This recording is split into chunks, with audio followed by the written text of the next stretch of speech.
हुआ है जहां पे रेसिडेंट डॉक्टर्स रहते हैं. This is also extremely concerning. Harshit, हमसे बात करने के लिए बहुत बहुत धन्यवाद. Let's also listen to some more reactions coming इन.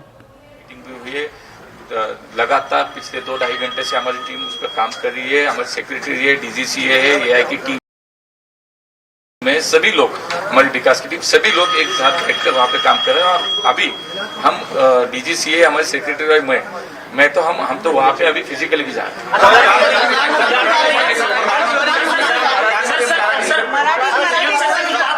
प्रधानमंत्री जी इसका मॉनिटरिंग कर रहे हैं. माननीय प्रधानमंत्री जी ने नायडू जी से हमारी सभी लोगों से बात भी की है. वो मॉनिटरिंग कर रहे हैं. हमारे होम मिनिस्टर वहाँ पे पहुँच रहे हैं. और मुझे लगता है कि सभी स्तर पे ये अभी राहत का कार्य बड़ी इमरजेंसी के लेवल पर शुरू होगा. क्या सभी प्लेन का इंडिया के ऑडिट होगा? नहीं, अभी तो आज मुझे लगता है कि पहली बात तो यह है कि हमें इससे पहले बाहर निकलना है. बाद में सब होगा, उसकी जांच होगी, उस पर रिपोर्ट आएंगे, उस पर असल में क्या रीजन है वो भी सामने आएगा. ये आज मुझे लगता है कि थोड़ा टाइम इन दिनों कंपनीज जो है, सारी एयरलाइन कंपनीज, क्या वो बहुत सस्ता ले रही है क्या लोगों के जान को लेकर? क्योंकि कोई भी बारिश हो जाए तो प्लेन में कुछ होगा. मुझे लगता है कि कोई जो रियल उसका रीजन है वो सामने आने तक थोड़ा सा सर, जहाँ पे प्लेन गिरा वहाँ पे कुछ कैजुअल्टी हुई है? लगता है, ऐसा लगता तो है, लेकिन थोड़ा सा मुझे लगता है कि ऑफिशियली थोड़ा सा बिल्डिंग में कुछ लोग रह रहे थे ऐसे भी. सर, डॉक्टर्स हॉस्टल बताया जा रहा है. नहीं, यहाँ से एनडीआरएफ की टीम भी गई है, वहाँ पे बाकी सेना दल की टीम भी गई है. मुझे लगता है कि सभी जो टीमें हैं सभी लेवल पे वहाँ पे काम शुरू.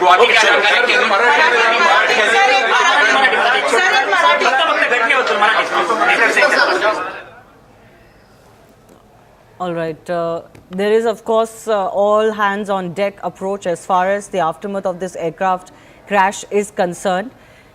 Not only are concerned ministers moving to Ahmedabad, Home Minister Amit Shah is also expected to travel to Ahmedabad. Captain Kishore Chinta continues to be with us. This is, of course, a situation that will possibly need a lot of investigation to figure out what exactly happened, because it seems like a crash that hasn't really been seen of this nature and also of this aircraft itself before. So much deep investigation required as far as this case is concerned.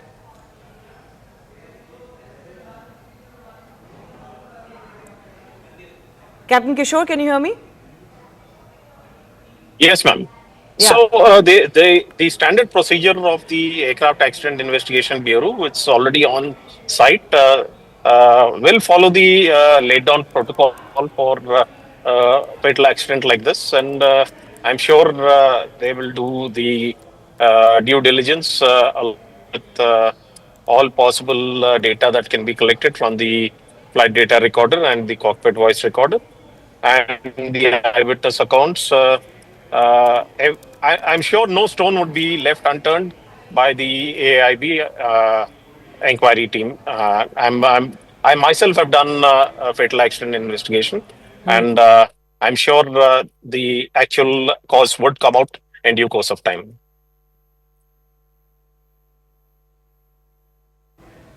Can you just take us in detail into what exactly will go into the investigation of this crash? The black box is going to become extremely crucial.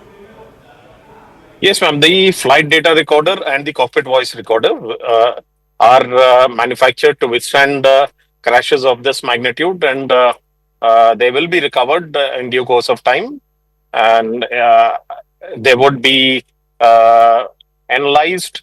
All the data from the crash will be analyzed by the Aircraft Accident Investigation Bureau team.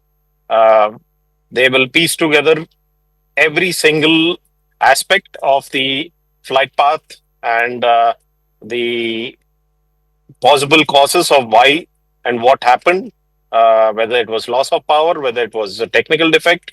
Everything will be there in the flight data recorder, and they will be analyzing that, and they will analyze the flight path of the aeroplane based on the data available, and the Mayday call will be recorded on the CVR as well as the ATC transcript of the radio transmissions which they received. All this will be correlated, and then the inquiry team will piece together their facts and figures and come out with the conclusion on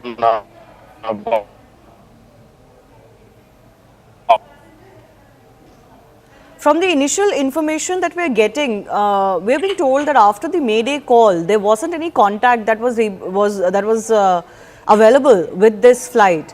What could have happened to make it unavailable? Captain Kishore, I want to understand from you, if there is loss of power, does that mean that all communication also goes away?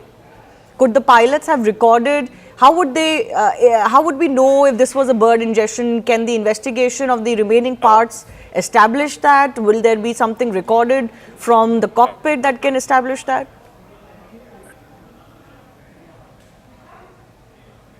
There are enough standby.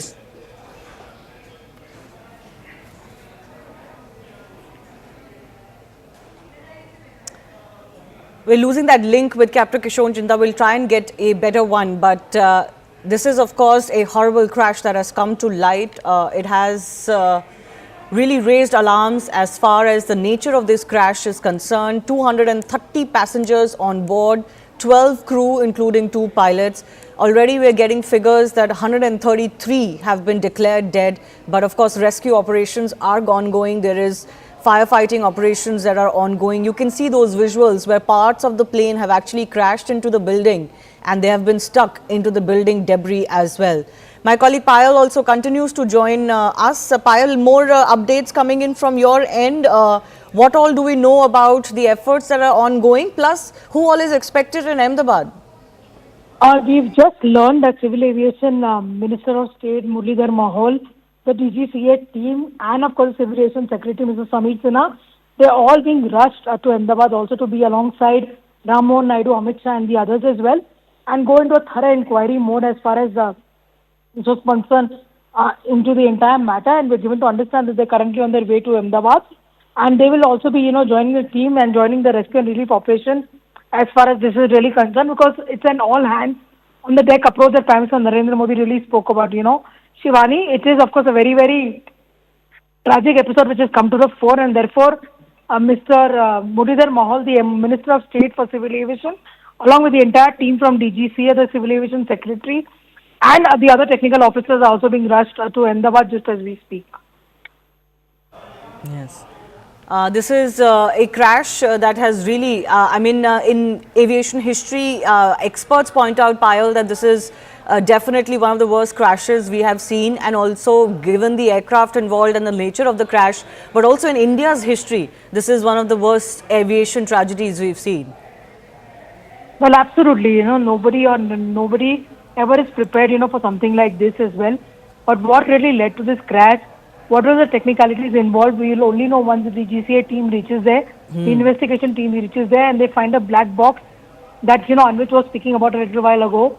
And only then will we know what really led to the crash, because it is pretty important to understand what led to the failure and what led to this tragedy within probably 40 to 50 seconds of the pilot, reaching out to the ATC. So obviously, all of these things are going to be there, but as of now, the most important thing is to in fact ensure maximum rescue and relief operation. Therefore, all hands on the deck. But it's the Gujarat administration, the Gujarat Chief Minister, the Gujarat Home Minister, Union Home Minister, who is also a son of the soil. Ram Mohan Naidu also currently on his way. He's a Civil Aviation Minister, and so is Muralidhar Mahol. Updates that we're getting, Payal, also tell us that the railways have also decided to operate certain special trains to and from Ahmedabad. Anything more you're learning on that? Special trains are going to be in place for passengers to fly either from there to Mumbai or to Delhi, because currently the airport at Ahmedabad stands shut as well. A lot of international flights are also likely to be diverted to other locations as well. So preparing for that, Ashwini Vaishnav, the Union Railways Minister, has just put out a series of tweets, essentially speaking about the kind of work that has to be done. And even if medical teams have to be rushed from nearby locations, the railways will also be putting in their maximum efforts as far as this is concerned.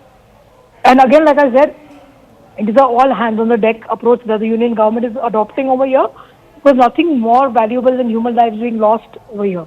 So, Payal, you're reporting that MOS Civil Deviation and DGCA Chief, Civil Aviation Secretary, all being rushed to Ahmedabad. They're about to reach the Delhi airport. But these are, of course, going to be special flights, isn't it? Because as you're mentioning, the Ahmedabad airport has been shut for civil activity as we speak. We're also getting updates that the Gujarat Chief Minister has reached the civil hospital where most of the dead are being taken. Most of the people or the dead bodies that have been taken there have I believe been declared dead on arrival.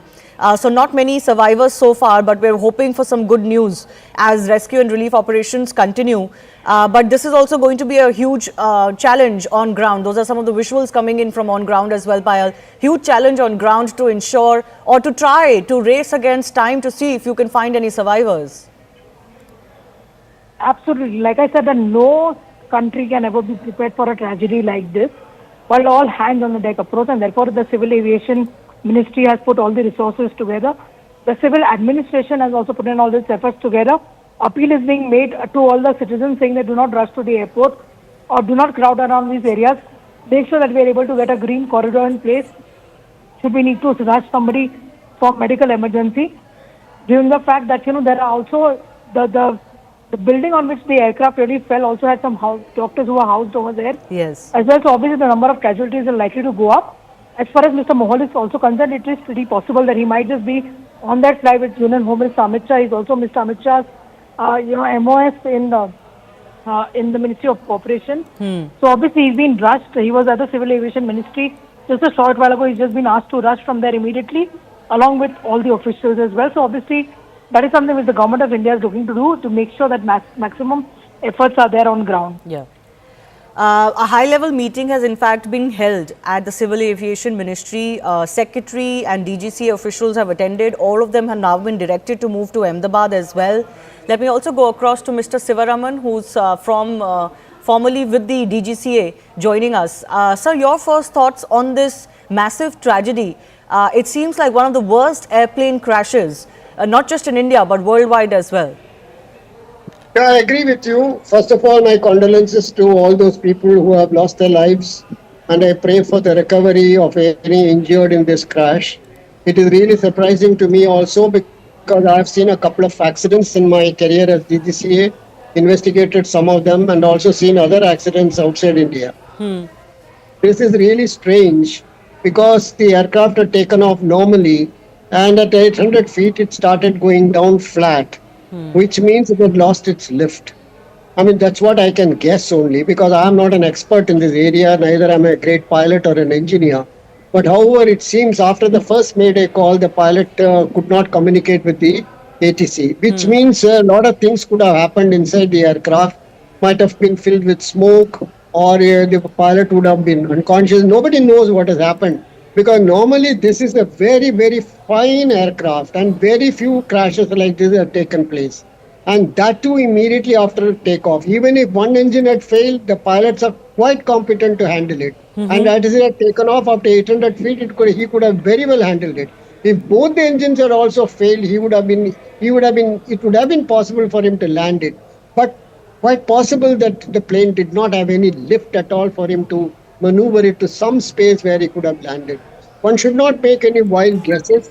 I'm reasonably certain that now they would be able to recover the black box, the CVR, and moreover, this aircraft can transmit its engine parameters to the ground. And I'm sure Air India would have set up these facilities. Similarly, the DFTR, which records all the flight data, they could have also been transmitted to the ground. Because these facilities have been in existence for a very, very long time. And I'm sure Air India would have seen to it that these facilities are available. And in this particular case, when I contrasted with the accident that took place of the Air India 320 in Bangalore, the authorities have acted very swiftly. And they have acted magnificently, I must say. All the required help has been rendered to the people there on ground. And also people have been moved very fast from the accident area. I only pray that at least some people come out alive from this accident, and I hope that the authorities will be able to find out what really went wrong. One should not miss any aspect of investigation, particularly in these very tense times. Because, I'm not trying to I don't want to be very explicit on this matter, but every angle should be explored and every possible agency should be involved in investigating this accident. Sir, in your experience, what follows next as far as the investigation itself is concerned? See, as far as investigation is concerned, earlier as DGC, I used to conduct the investigation myself. Now they have got an investigation board, and I'm sure accident investigation board, the DGC authorities should be fully involved along with them, and they should not be excluded from it. The Federal Aviation Authority, they have got excellent facilities. They have investigated many accidents in the world. They should be involved. The engine manufacturer, particularly the GE, should be involved. The aircraft manufacturer, Boeing, all of them without hesitation should be part of the accident investigation, because we must get to the truth of this entire thing. Yes. No, absolutely. This is one of the worst crashes, especially given its nature as well. In aviation history, all around the world, there is much alarm, and condolences and thoughts are coming in from across the world. Captain Sam Thomas, former pilot, is also with us. Captain, your thoughts? Any thoughts on what you think could have gone wrong? Good evening. I don't really want to hazard a guess as to what has actually happened.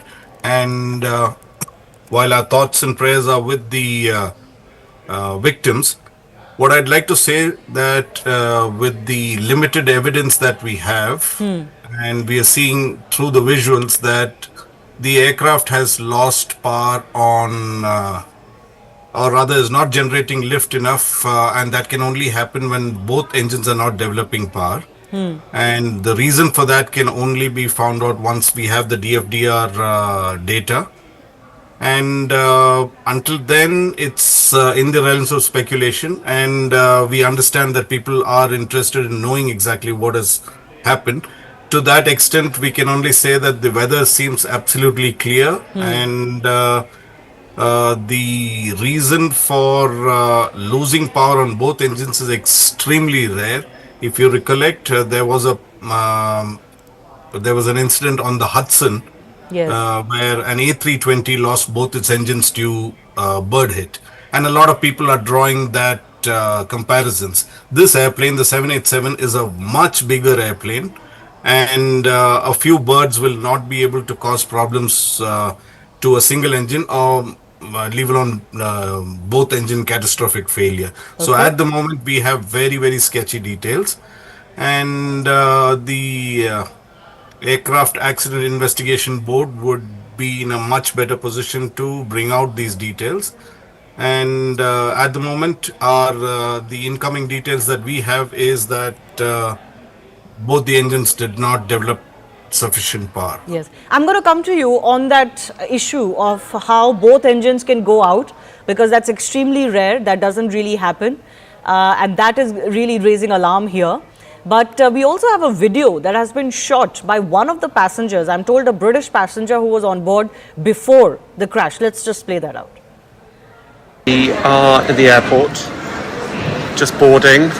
Goodbye, India. Goodbye. Thank you. 10-hour flight back to England. What's your biggest takeaway, Jamie? We've done this already. On a different thing. Oh, right. What's my biggest takeaway? I don't know. Yeah, fascinating. Great. Thanks for your contribution. Okay. Yeah, my biggest takeaway is don't lose your patience with your partner. Yeah. You're already starting to. You've already snapped at me while we're having chai at the airport. You see, you've learnt nothing. Going back happily calm. We are at the airport, just boarding. Goodbye, India. Goodbye. Thank you. 10-hour flight back to England. What's your biggest takeaway, Jamie? We've done this already. On a different thing. Oh, right. What's my biggest takeaway? I don't know. Yeah, fascinating. Great. Thanks for your contribution. Okay. Yeah, my biggest takeaway is don't lose your patience with your partner. Yeah. You're already starting to. You've already snapped at me while we're having chai at the airport. You see, you've learnt nothing. Going back happily calm. We are at the airport, just boarding. Goodbye, India. Well, that seems to be a video made by two passengers, British passengers, young men who were going back to England. They were happy about it, and just kind of points out the fickleness of life. Nobody could have really seen this coming. Captain Sam Thomas, former pilot, and Mr. Sivaraman, who is formerly with the DGCA, both on the show with us. I do thank you for your time. Captain Sam Thomas, I just want to take your thoughts once again because our viewers would be curious to know how can both engines go out? That seems to be the case here, given how quickly the flight crashed and the fact that the pilots didn't seem to be in any control. They didn't seem to have any communication left with the ATC. What can really cause this? A variety of reasons can cause it, but in this particular case, what has happened, we would not know until we have the details. Now, you asked of both engine failures. It has happened just short of London Heathrow once with a 777, and that was due to fuel starvation. Now, if both the engines do not get adequate fuel, it could result in both the engines flaming out. Now, but that is a very, very, very rare scenario. And in this particular case, we don't know how both the engines have failed, or indeed, we are speculating this from the visuals that we have. So it's evident to a certain extent that there is a loss of thrust on both engines, but we would not be absolutely sure on that till such time that the DFDR shows us the results. I want to ask Mr. Sivaraman also, how long do you think an investigation into a crash like this will take? All right, I think I've lost Mr. Sivaraman. Captain Sam Thomas, do you want to just take this question? How long do you think an investigation of a crash of this nature may take? How quickly can we get to the bottom of what happened? The DGCA would allocate this investigation to the Air Accident Investigation Board, AAIB, and they would put out a preliminary report in about 30 days. And thereafter, based on whatever information they are able to gather from the engine manufacturer, from the OEM, that's Boeing, and may take assistance of other investigative agencies, because not very many qualified investigators are there in India, and it should take about a year. That's my experience with air accident investigation, and it generally takes about a year at least. Currently, of course, rescue operations are the chief priority, and all of the ministries concerned, including the Home Ministry and the Civil Aviation Ministry, are concerned only with that. Those are hospital visuals also coming in. There seem to be some who are injured, but we're unsure whether they are passengers who have been brought in an injured situation, or these are people who were in the buildings surrounding where the crash took place. Because the unfortunate part is, Captain Thomas, is that this flight actually crashed into buildings, and unfortunately we're getting updates that the buildings that it crashed into had MBBS doctors, resident doctors, etc. staying in that hostel. Very tragic, very tragic. It does happen that when an airplane crashes and in a thickly populated area, there would be collateral damage on ground as well. It's very, very unfortunate, and unfortunately, that is the nature of the beast, and very little we can do about it, except extend, the hospital services to the injured and minimize whatever damage that has already occurred by providing proper medical assistance timely. The area around the airport perimeter was, as the visuals themselves show, densely populated. Clearly, there were some facilities there as well for MBBS doctors, hostels, and multiple buildings of that nature with messes, etc., and several buildings housing medical students. Do you think there could be a need to expand the non-residential or commercial areas around airports? That may not be viable at the moment. If you look at the Mumbai airport, which is the current airport, not the Navi Mumbai, the Chhatrapati Shivaji International Airport, it is very, very densely packed up to the compound wall on both sides of the runway. Up to it touches the compound wall. So Ahmedabad is much, much better compared to what Mumbai is. And it may not be commercially viable to clear out vast areas near the airport, because it's not unusual when old Hong Kong was there. That also was, and I've flown to many, many international countries which have buildings very close to the airport. How rare is it for a flight to crash so soon after takeoff? See, a crash as such can happen at any phase of the flight. Though the takeoff and landing are some of the phases that most commonly it happens, but there is no set rule that it could happen only at this phase of flight. It could happen at any phase of the flight. And takeoff and landings are more critical than, say, a climb or a cruise. Yes.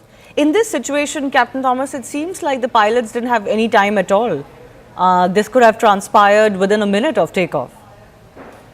Yes, because the altitude reported and what we have right now is 741 feet or 800 feet, which is pretty quick. They have also given a mayday call, and actually there is very little time to do. If you've lost both engines, there is very little you can do, and the more you try to deviate from the path, the faster you're going to stall. So what they have done from the visuals seems to be the only choice that they had and the only natural way to do it.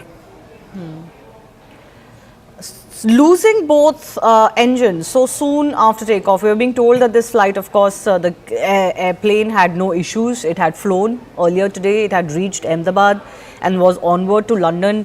There didn't seem to be any problems. Any guesses as to, you know, how, apart from, let's say, bird ingestion issues, what else could cause this so quickly? I mean, our business, you really don't hazard a guess, because then we lose face within the community. So, because that is not something that is done. I understand. But any technicalities that could come into play here? Very difficult to say, ma'am. It's how to lose both engines. I can't recollect. I mean, except for the Hudson landing and the Heathrow, I think in the history of aviation, we've had very, very few dual engine failures.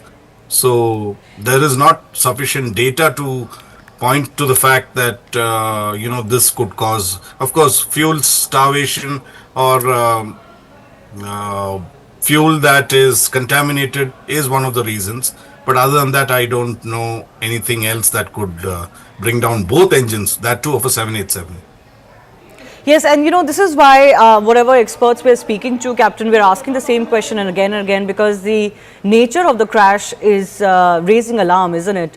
So soon after takeoff, even though takeoffs are sensitive, but losing both engines, crashing into a building, and literally no time that had elapsed for a flight that was clearly deemed to be fit. There were no issues with the airplane that had come to light. Earlier, I was speaking to a captain who pointed out that around this airport, there are many bird-related issues. Is that the only plausible reason that comes to mind? I do understand. I have operated to Ahmedabad several times and there is a bird issue. But once again, you would need very large birds and a large number of birds to put both the engines off. Which is very, very unlikely. I know all over India we have a bird problem. That's in Bangalore we have a bird problem, but not significant enough to affect the engines of a 787. These are very big engines, very reliable engines. Even if you were to hit a bird, it will ingest it and throw it out pretty quickly. Right. We're also playing out those visuals that are coming in of the Chief Minister having reached the civil hospital. Major focus right now is on getting help on ground, both at the crash site and also, of course, as far as medical facilities are concerned. We're getting to know from CRPF that about 150 personnel are involved in rescue operations, and we're also getting to know that some operations have begun, in fact, at the Ahmedabad airport. SpiceJet, one of the airline operators, have put out a tweet saying that operations have resumed. Passengers are advised to check their flight status regularly via their website. So we were being told earlier that till 5 p.m. there would be a cancellation of all airport activity, given the nature of this attack having, the nature of this crash having taken place so close to the airport premises. But at least as far as other operations are concerned, we are being told that they may be up now. People in Gujarat, the government, the agencies are working against time to ensure that they can mobilize as much help as possible. Visuals coming in from that civil hospital as well, where the Gujarat Chief Minister is also visible.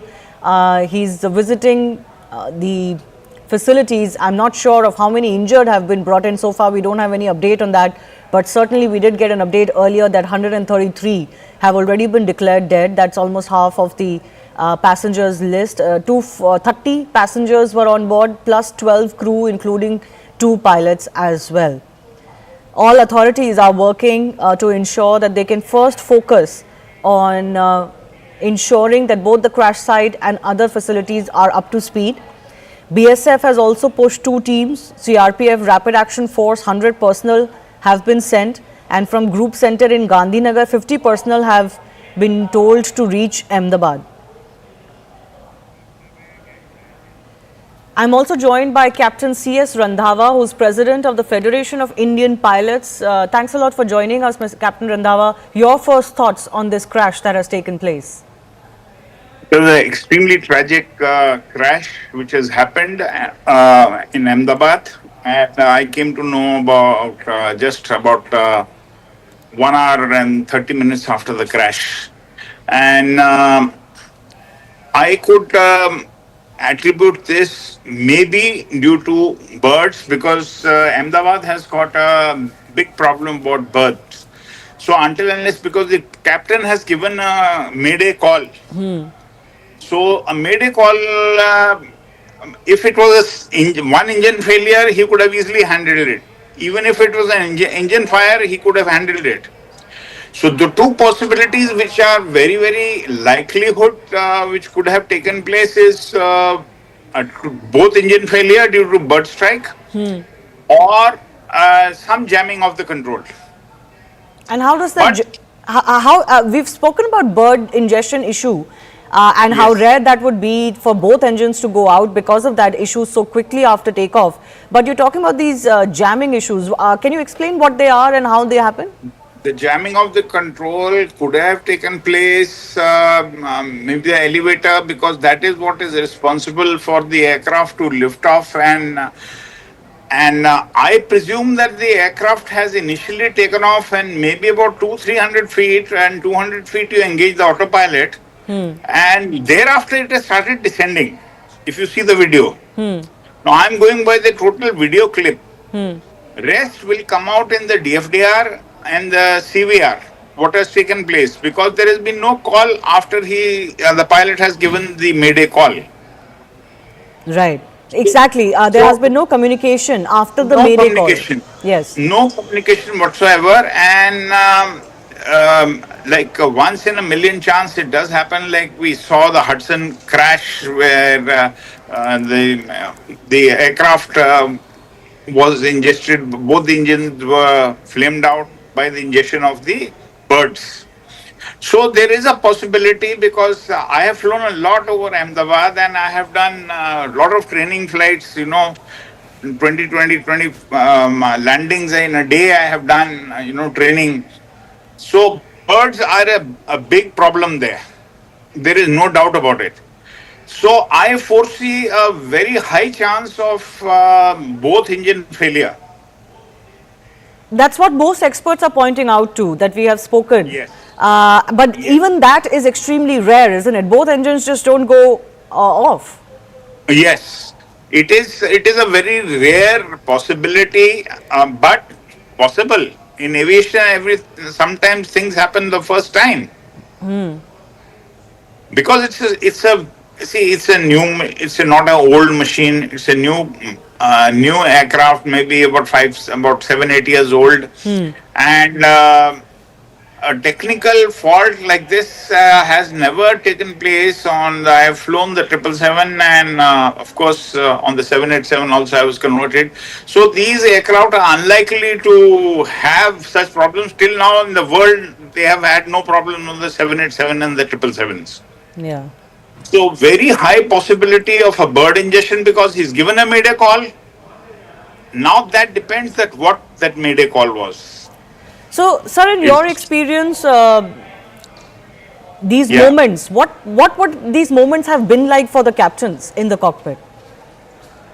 I would say the pilot, when he's given the mayday call, he was knowing that it's a no-go situation. It is the end. Because height is not there at all. You see, height was not there and nothing the pilot could have done. It is just after liftoff.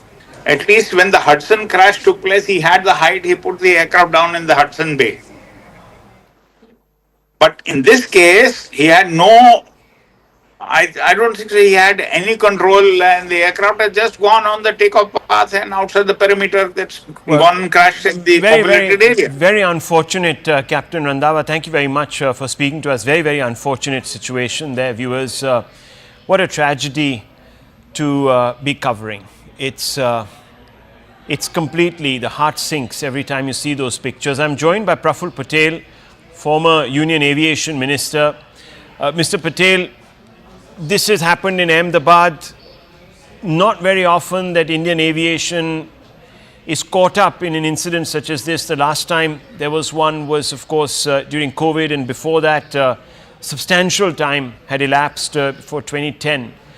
What are your first thoughts when you see some of these pictures, Mr. Patel, and a comment generally on Indian aviation, safety protocols in Indian aviation?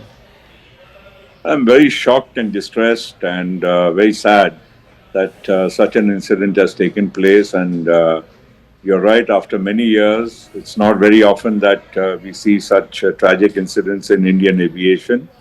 And let me tell you that on the whole, when you talk of safety and systems, I can assure you that Indian aviation is probably one of the safest in the world. We have all the protocols in place. Our DGCA is very robust and effective. And to find, to pick holes into our ability to manage Indian aviation would be very unfair. And I always say this, and I repeat, that aviation is either 100% or zero. There's nothing like 99.9% in aviation. And therefore, in this case also, look at the aircraft. It arrived from Ahmedabad from Delhi. Obviously, it flew without any issue. And to take a 9.5-hour journey from Ahmedabad to London, obviously the pilots would have done all the pre-flight checks. And no pilot is foolish enough to take off if he is not satisfied. The captain per se in this aircraft would have also had thousands and thousands of hours of command.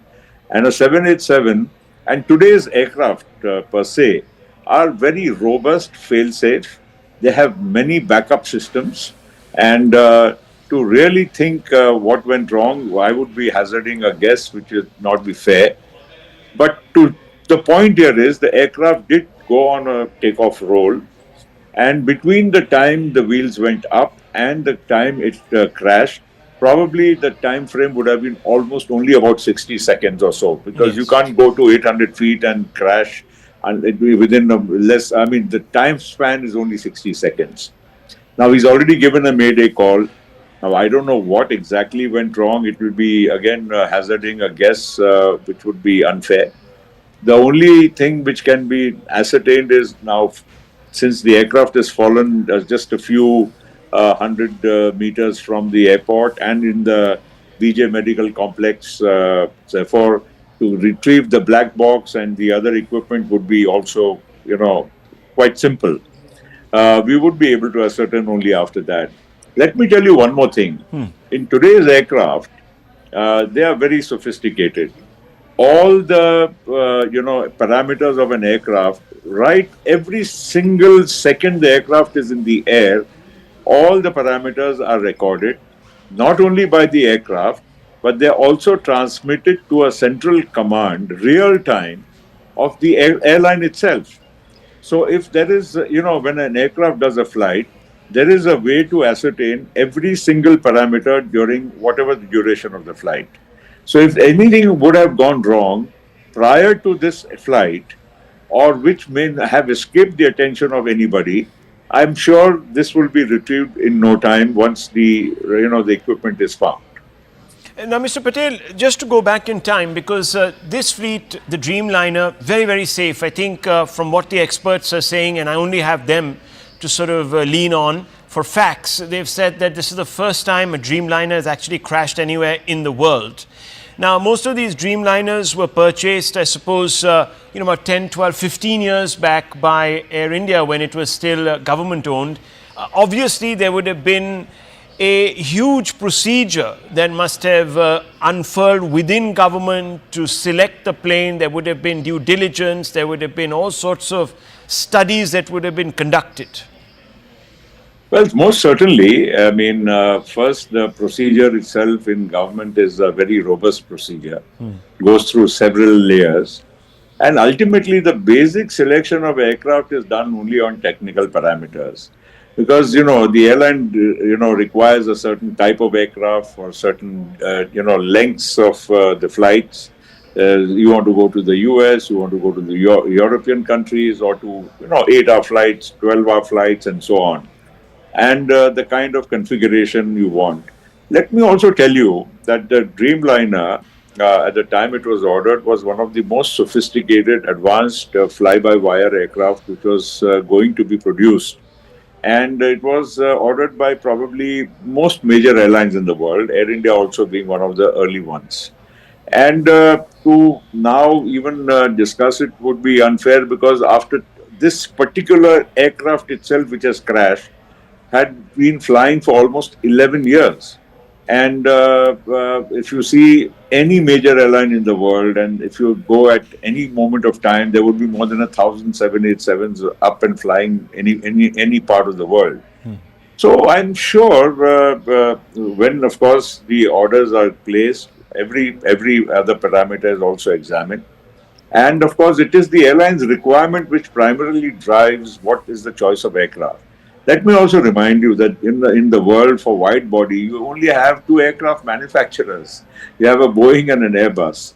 And the comparable aircraft are, a 350 for the Airbus or a 787 Dreamliner for Boeing. So it's not really that we are ending up, with too many choices. And let me be honest, whether it's a Boeing 787 or an A350 of Airbus, technically, technologically, they would all be on par in terms of efficiency. So it's a minor thing between one and the other. But the fact of the matter is, all the machines flying today, irrespective of this type of aircraft, are very, very robust and sound. And every aircraft has backup after backup.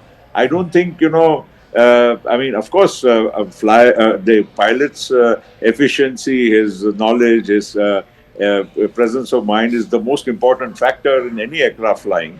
But even technically, an aircraft, is so designed that it can overtake a lot of functions which a human, mind and hand cannot, perform in the shortest possible time. So the response time of an aircraft, its systems are very, very robust.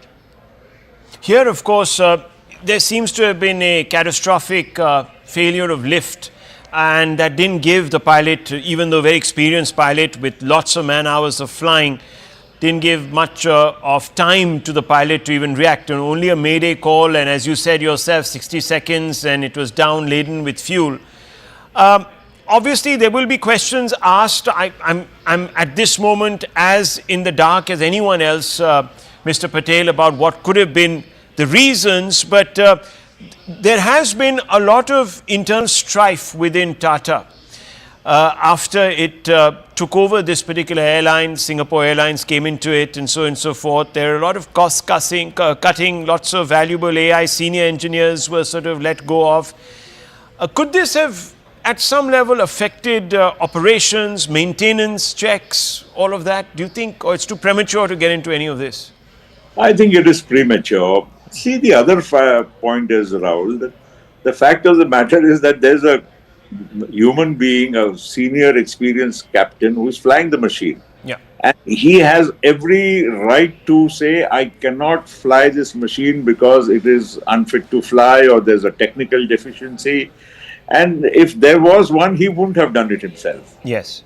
So I think it's hazarding a little bit of a wild guess. Yes, but I would also like to say that, the maintenance of Air India compares to the best anywhere in the world. Now, yes, you are also plagued with certain older aircraft, you are plagued with certain other problems. Like you just said, because it's been, integration of the old with the new. But that does not come into the way of the safety of the aircraft per se. And I would therefore say, and I can also say with a lot of sense of confidence, that Indian aviation checks and balances of the DGCA and other, the airline also has its own manual. The airline also has its own SOPs. Airlines don't cut corners, especially an airline like Air India, to, save cost or something just for the heck of making some more money. I would say that Air India as an airline has its own SOPs put very, very strongly in place. And again, this commander, or many of the commanders, or most of the commanders, I would say, flying a 787 have so many thousands and thousands of hours of pilot in command that they know the aircraft inside out. They know everything what needs to be done, and I don't think an aircraft flying to London on a 9.5-hour flight would have taken off without the proper pre-flight checks by the captain or his second in command.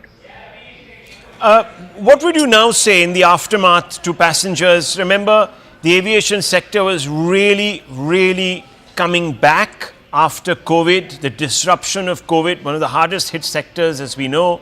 But it's really bounced back. We have record number of flights, record number of airports opening across the country. I am sure for a few days there's going to be some consternation, maybe even a little bit of apprehension in the minds of a large number of passengers, civilians, customers, etc. What's your message to them? Well, my message is that, very sad and tragic. I'm sure people do get shaken up when they see such, visuals on their screen. But aviation still, by far, is the safest mode of transportation anywhere in the world. And if you consider the accident to the number of flights ratio, I think it will be far, far, far, safer than any other public transport. So let's not panic. Let's not think that this could be, an everyday affair. And we should be patient, confident, and also be confident that our aviation in India is absolutely in good shape. Let's not, see one incident. This accident unfortunately happened in India. Probably it could have happened anywhere in the world. When we see a visual in any other part of the world, we don't get so upset.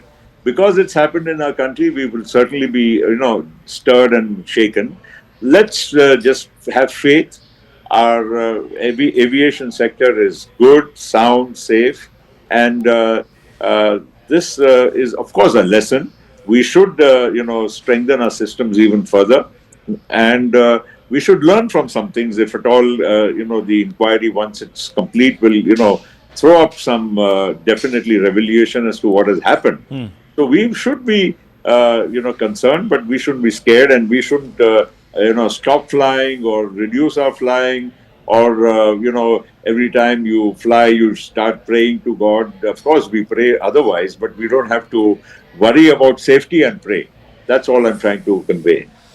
Right, Mr. Patel, on that note, thank you very much for speaking to us as we pray, of course, for those who were in harm's way. You're seeing that building. Thank you, Mr. Patel, very much for speaking to me. My thoughts and prayers Yes. are with everybody. Thank Yes, you. thank you very much. Thank you very much. You see that visual on the left of your screens, viewers? That's the tail of the plane that has crashed through a hostel attached to a medical college just outside the perimeter wall of this particular airport in Ahmedabad, the Sardar Vallabhbhai Patel International Airport. And we're apprehending that there might be casualties because this accident took place at around 1:45, and it was lunch hour, and there were many students, many doctors, aspiring doctors in the canteen, and the plane crashed into the canteen, and those visuals tell the story. Viewers, very quickly, let me give you a quick update. Operations have resumed at the Sardar Vallabhbhai Patel International Airport in Ahmedabad. This is PIB India putting out that update. The airlines and the Aviation Ministry have put out a medical emergency helpline and a control room helpline. It's 0793508211. That number will flash as it is right now under our screen. You can see it. You can call in if you have apprehensions that some of your relatives or others that you know might actually be in harm's way. I want very quickly to give you a quick overview, viewers, as we continue our coverage. The RPF disaster management team, headed by ASC and ADI, plus 6 staff, along with hospital team, 6 doctors, 20 staff and 7 ambulance, rendering all possible help in rescue operation. The tragic Air India flight crash at Ahmedabad. We don't still know if there have been any survivors. We are gleaning through data that is coming in through the hospitals to figure that one out, but quite clearly that's the timeline to the right of your screens. At 1:39 it takes off. Within 60 seconds it has a catastrophic loss of lift. The plane goes down, goes crashing into a building which was attached to a hospital, education institution, goes straight into that building. The building itself is covered by ATF. The plane was loaded with ATF because, as you know, it was taking off to travel to Gatwick Airport in London, or the extremities of London. The MEA has reacted and said that details will be shared with governments of foreign countries, because there were a number of citizens from other nations on board this international flight. Air India chairman N. Chandrasekaran is likely to reach Ahmedabad tonight. That's what we're being told. Large number of residents, we're being told, are also feared dead after the aircraft crashed into the Atulyam super speciality doctor's residence. At the time of the incident, around 200 people were residing in the building, the 94 flats there, and you can see the absolutely charred super frame of that building after the plane dived into it, completely losing control. There was a mayday call that was issued by the pilots before the ATC could even sort of respond. The plane went down in that ball of fire. We're also being told that the Ahmedabad airport that had been shut down has now been reopened, and flight safety protocols are being followed with utmost care. There are also directions that have gone out to prevent people when they take off, take photographs. So you won't be allowed to do all of that, because clearly the flight path. Let me go across to Payal for more updates. We're told that Union Home Minister Mr. Amit Shah will be landing there forthwith. Payal, what are the updates? As far as the Ahmedabad airport is concerned, Rahul, is one of the busiest airports in Gujarat, because not only does it have so many domestic flights coming, it's a busy destination as far as businesses are concerned, but it also has a lot of international connectivity as well. But that airport has been opened up, in a calibrated manner, so passengers have been requested that they should check the timings of the flight, etc., and only then move to the airport. As far as the Union Home Minister is concerned, he is expected to reach there in some time, and the Civil Aviation Minister Ram Mohan Naidu is also expected to reach anywhere between 5:30 and 6 p.m. And just a short while ago, Muralidhar Mohal, the Minister of State for Civil Aviation, along with all the DGC officials, along with the Civil Aviation Secretary Mrs. Samir Sinha, They are all on board, so they should also be landing in Ahmedabad in a couple of hours as well. And this flight of happiness and hope, has turned into a flight of tragedy for so many people, who were looking to go back to their homes, especially the foreign nationals, and to many as well. So, our hearts really go out to these people. But, like I said, the government of the day has said that they'll get to the bottom of this, and nobody who is involved with any negligence whatsoever will be spared, is what we're given to understand. But yes, flights are going to be resuming in a calibrated manner, and therefore all kind of numbers, whether it's medical emergency numbers or numbers concerning finding the loved ones even at hospitals, etc., have been put out by the civil administration. Bhupendra Patel, the chief minister, was at the civil hospital just a short while ago. So all hands on the deck approach, Rahul. Absolutely. There are also more updates that are coming in, viewers, as we scroll through the news updates that are coming up on my screen here. We're also being told that the Air India has called upon the authorities to investigate and ensure that all examinations, forensic examinations of the crash site, etc., are conducted utmost. We're also being told that Air India management officials have held meetings with DGCA staff. Air India has been asked to submit the health report of all their aircrafts. There are also some pictures that make the heart really weak coming in from inside the mess of the hostel where the plane crashed. Devastating scenes there. One just hopes that the casualty figures are not as high as what appears from the scene of devastation. We're being told that former Chief Minister of Gujarat, Mr. Rupani, was on board. We don't still know whether he has survived this or he's injured.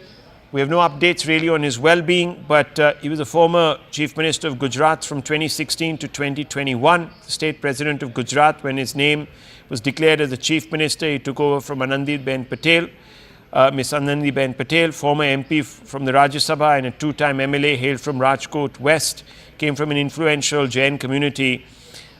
He didn't fight the 2022 Assembly poll, citing his wish to step back from electoral politics. He was currently in charge of Punjab for the BJP and was on his way to England and was aboard that flight. There are pictures also coming in of the ill-fated crew of this flight, and we are told that there were at least 10 crew members on board this flight from different parts of the country. Many leaders, many countries are extending commiserations, shock at the events. Remember, this is the first time in recorded history that the Dreamliner has gone down. Very, very reliable aircraft. Many people are convinced that this aircraft could not have suffered the failures that are being attributed to it. But viewers, as we know, one can't give in to speculation. This is an extremely sensitive situation right now, and therefore one cannot hazard any information on what could have gone wrong in a speculative way. We're being told now, no survivors of this crash, but we are going to not take that at face value till the authorities come out and give us some sort of a confirmation. But Payal, it does seem that the outlook is not good.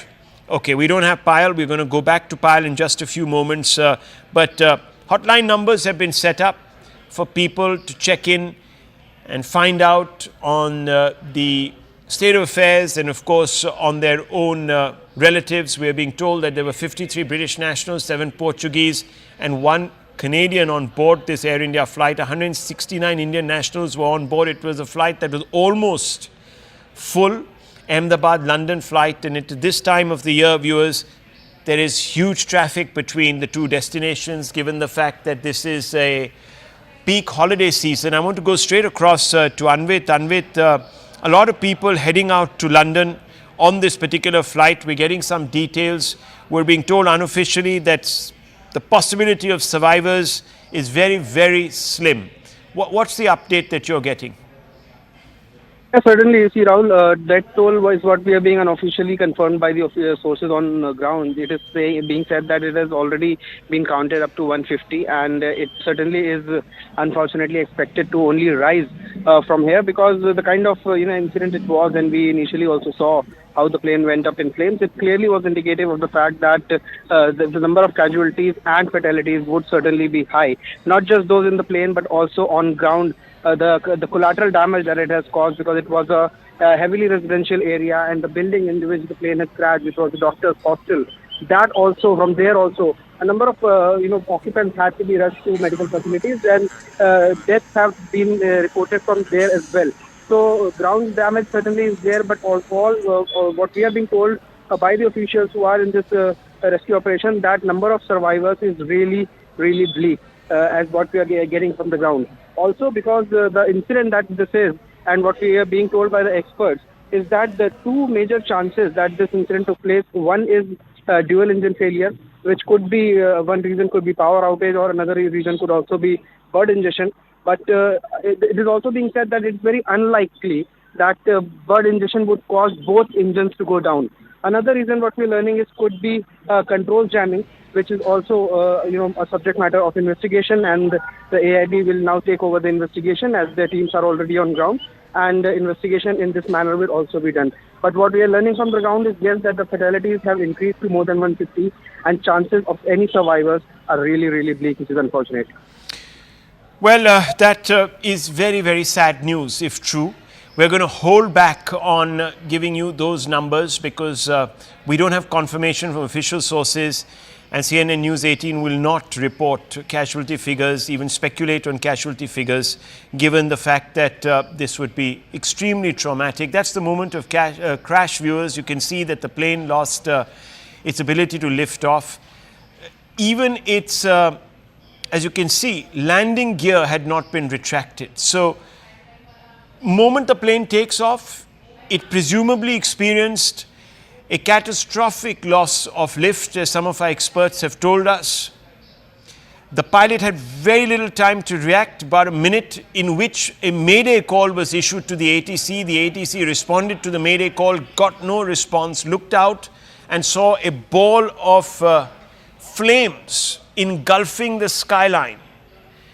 And a minute after crash it was, because as you know, our planes do travel at a particular speed, therefore it becomes easy to assess the length that they would have traversed and therefore back calculate the time that they would have spent on air, in air that is. And you can see that ball of flames going up, lighting up the sky and completely overshadowing the afterground, and that is because this plane was laden with ATF. It had just been refueled.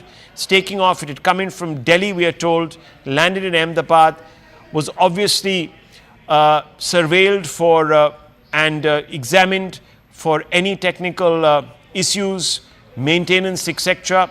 The plane then crashes into a building. The building is part of a medical establishment, and the exact building it crashes into is a canteen.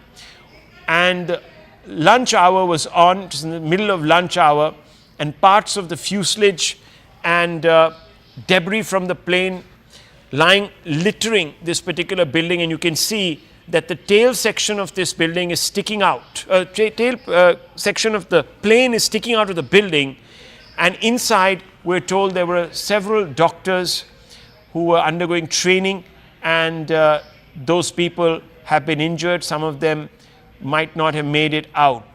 There are, of course, more visuals of the debris on fire in the immediate aftermath. You can see the ground scorched, trees, just about anything within the perimeter of the crash site reduced to ash, carbon. You can see those pictures. Part of the building also engulfed in ATF, singed and covered in soot. Complete devastation. All these pictures coming in, obviously an attempt being made to douse the fire, but it's a bit too late. All of these are the buildings next to the wreckage. Near the plane crash site, a large number of parts of the plane strewn all over the place, and that's the frontage of this building, which has been reduced to ash.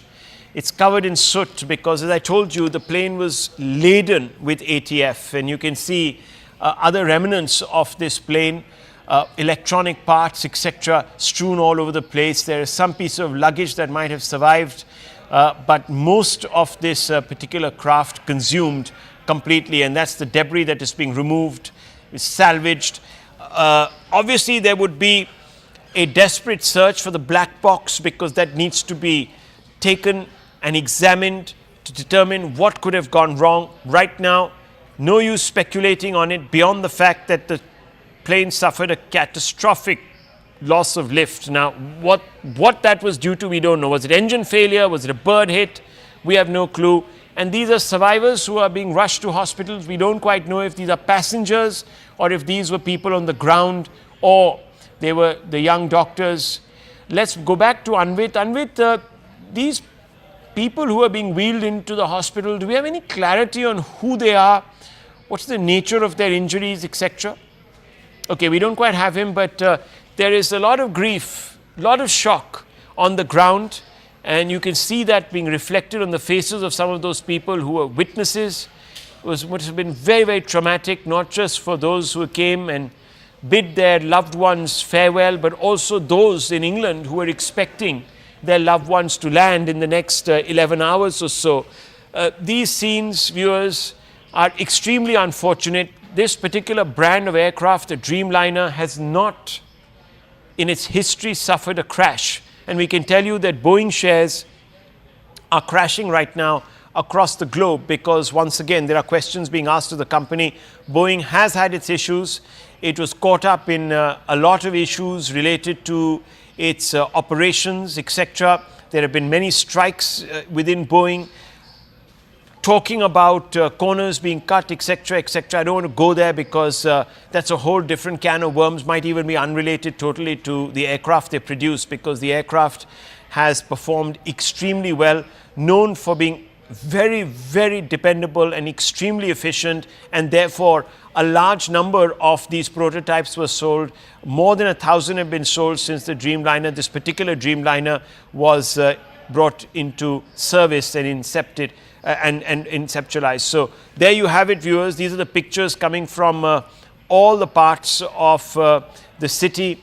Ahmedabad right now is caught in the grip of this crisis, and heart goes out to those who were expecting or are expecting the kith and the kin of these passengers. We're expecting for them to have a safe flight. Let me go across to Anvit. Anvit, what is the latest coming in on perhaps the preliminary estimations as to what might have gone wrong? Any more details about the circumstances under which this flight took off?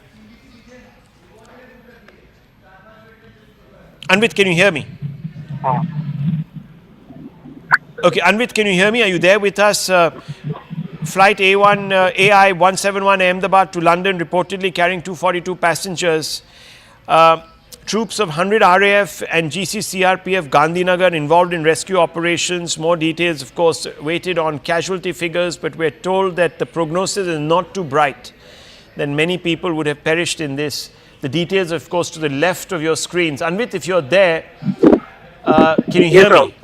Yes. What are the details we have? We know for sure that the Dreamliner, this particular make of the Dreamliner, has never had a crash. And it's the first crash anywhere in the world of a Dreamliner, of 787 Dreamliner. It had a call sign VTA and B, was the 26th to have been purchased by Air India. These are numbers, of course. Data don't tell the entire story. What are you learning from your sources?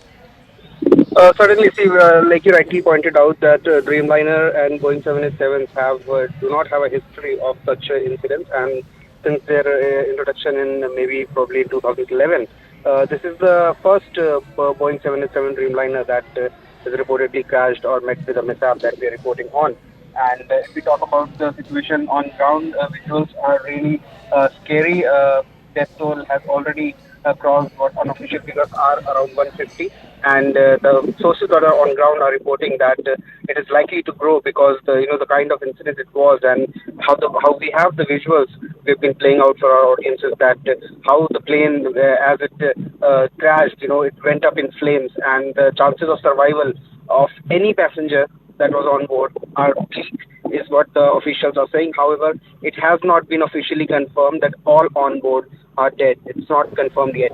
Some have been rushed to medical facilities. It is awaited to know that if they will be recuperated from the condition they were recovered in or not. Also, other than those who were on board, 242, including crew and captain, other than that, the building in which the plane crashed, it also had a number of occupants, and more than 50 of them had to be rushed to medical facilities. There could be, certainly there is chances of survivors because the plane crashed over that building, and there could be survivors in that, but yes, certain deaths are also being reported from there. Amidst all this, Ahmedabad airport has also put out a tweet saying that the airport is now operational. It had been initially shut following the incident. The airport had been shut for operations, and now it has been opened for operations also.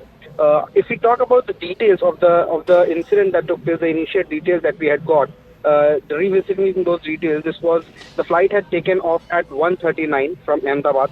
It was bound for Gatwick, near London, and the accident took place immediately, just right 8 to 10 minutes after the takeoff. We are told actually it took place within 60 seconds, actually, a minute and a half. It wasn't 8 to 10 minutes. It was just within a minute. So I just want to quickly come in there. Anvit, just stay on with me, Kaj. I have some reactions to play out. MLA Darshana Vaghela said that, quote, I was in my office nearby when the plane crashed and there was a loud thud. The flats of the doctors have been damaged. The rescue operation will continue, unquote.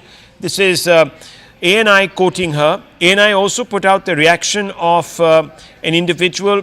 He said, and I quote, my son had gone to the hostel during lunch break and the plane crashed there. My son is safe and I have spoken to him. He jumped from the second floor, so he suffered some injuries, says Ramila, who reached the civil hospital in Ahmedabad. So clearly a parent, very worried parent. Now, Anvit, what about those people who found themselves on the ground but in the direct line of the crashed plane?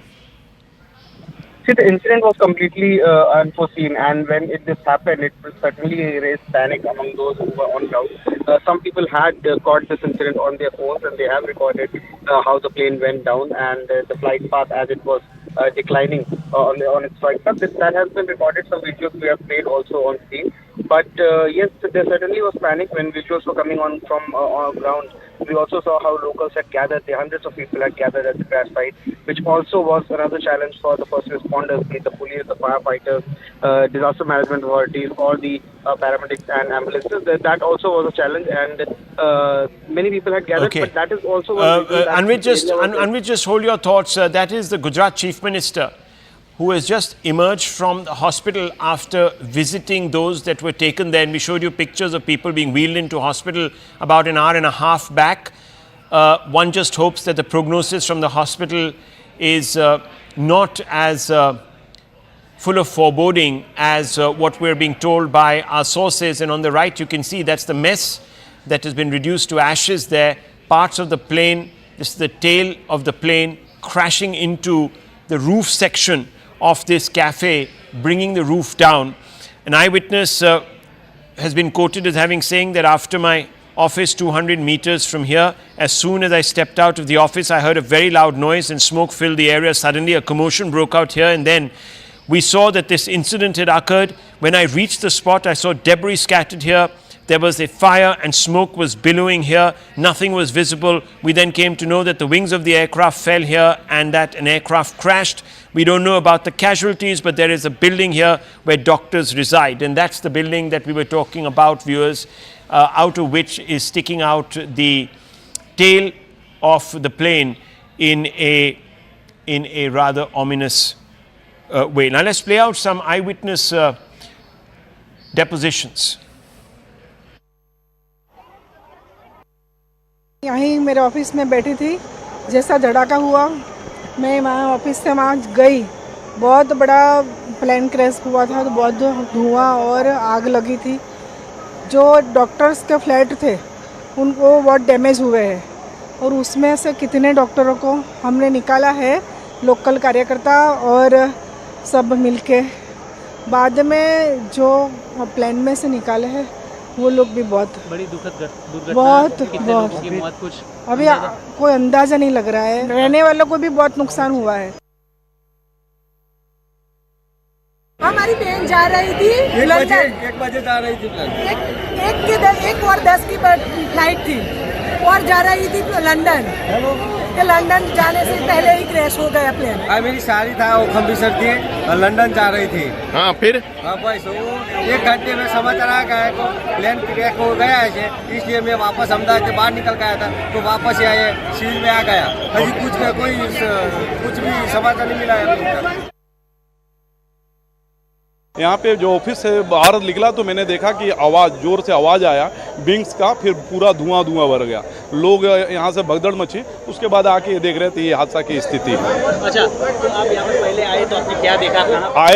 आने के बाद देखा कि पूरा मलबा बिखरा हुआ, आग लगी है, पूरा धुआं गुब्बारा है, कुछ भी दिखाई नहीं दे रहा, समझ में नहीं आ पा रहा था क्या है।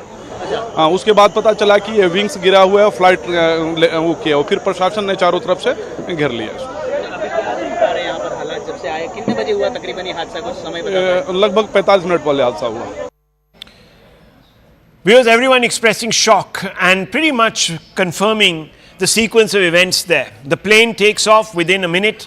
It's down. It crashes into a building that houses a number of doctors because it is part of a medical establishment. In fact, the building was the cafeteria. You can see the pictures on the left of the plane. Tail of the plane that is sticking out of the top of that building, the roof section of the building. Below, those are the pictures from within the building.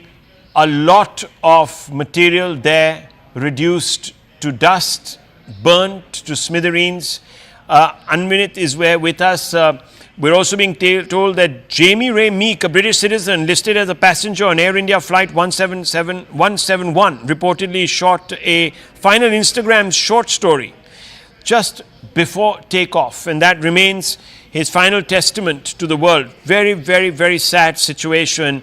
Passengers from across the world on this flight, remember, there were Canadians, there were British nationals, more than 50 British nationals, 169 Indian nationals, a number of Canadian nationals.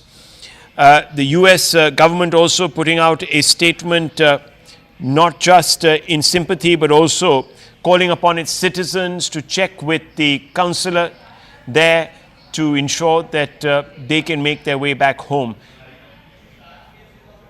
Let me go across to Anvit. Anvit, what's the latest you have for us? Rahul, what we are getting from ground is that the death toll has already crossed 140 and 150, and this is what the sources on ground are telling us. And among the passengers, the 242 passengers that were on board, Air India has also confirmed that there were 169 of them were Indian nationals, while 53 were British nationals. There also was 1 Canadian national on board and 7 Portuguese nationals were there. The injured have certainly been taken to hospitals, but death toll is likely to rise. And from those who were on board the aircraft, it has almost confirmed. There's no official word though, but chances of survivors are really bleak in this incident. As we have also seen the visuals from ground, a number of locals had gathered on spot, and it is also one reason because the area was heavily populated one. That is also one reason that there will certainly be fatalities from ground as well. The building that was hit by the plane, that is a doctor's hostel. Many of the occupants of the building have also been rushed to medical facilities, and there certain deaths have also been reported. The exact numbers are not still out, but it is expected that agencies certainly will be putting out the numbers soon. The police is expected to give out the numbers soon, but so far, even now, hours after the incident, focus is on rescue because many people who are under the debris, who are in the building, they are being taken out. They are all being rushed to medical facilities, and soon we'll get the numbers also as to how many have been injured and what are the exact number of fatalities. But what we are learning is that out of 242 people, which includes 2 pilots and 10 cabin crew, number of survivors who were on that plane is really bleak to me. Well, hoping against hope, praying that we get some good news, viewers. What a terrible tragedy to grip the nation. Shocked, many people shocked. Reactions coming from across the world, from pretty much every global leader commiserating with the Indian authorities, with the Indian government and the people of our country. Let me go across to Payal. Payal, what can you tell us about the news that you're receiving on the investigative front? We know that Civil Aviation Minister and the DGCA chief and Civil Aviation Secretary are being rushed to Ahmedabad. They're going to probably meet there. There's going to be a forensic inquiry and a probe into all of this. But what are you hearing from government sources? Well, as far as the government is concerned, Rahul, one thing is for sure that it will be a thorough investigation which will be done, because this also involves the unfortunate demise of foreign citizens, and therefore the government of India is extremely sure that there will be no lackluster, attitude at all as far as this is concerned. And therefore, all the investigating agencies concerning this have been lost to the spot. We'll have to just wait and see how this forensic investigation and other investigation will really follow. And therefore, Civil Aviation Minister Rammohan Naidu is expected to arrive in Ahmedabad anytime now. Union Home Minister, Mr. Amit Shah, who is also the son of the soil, is also reaching Ahmedabad very shortly. And, all the NDRF and the other teams are already there in Ahmedabad and helping with the rescue and relief operation. And another flight has taken off from Delhi to Ahmedabad. It consists of officials from the DGCA, consists of the Civil Aviation Secretary also, and Muligar Mahal, who is the Minister of State for Civil Aviation. The government of India has assured not just the people over here, but also to all the foreign nationals and their countries that a thorough investigation really will be done. It's very difficult at this point in time to point a finger at anybody in particular, given the fact that this is a modernized equipment, it's a modernized flight that had actually taken off from Ahmedabad.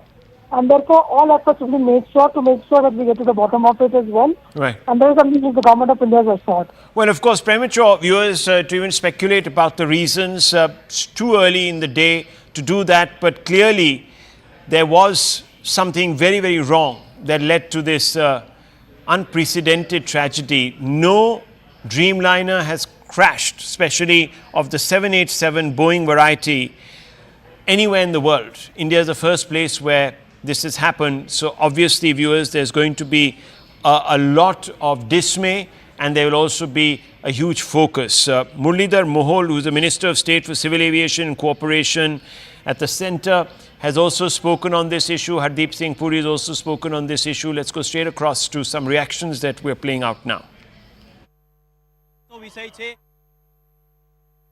कुछ समय पहले दोपहर को एक दुर्भाग्यपूर्ण घटना घटी है। एयर इंडिया का AI-171 जो अहमदाबाद से लंदन जाने वाला जो फ्लाइट था वो क्रैश हो गया है। उसमें कुल 242 लोग थे, 230 पैसेंजर थे और 12 क्रू मेंबर्स थे।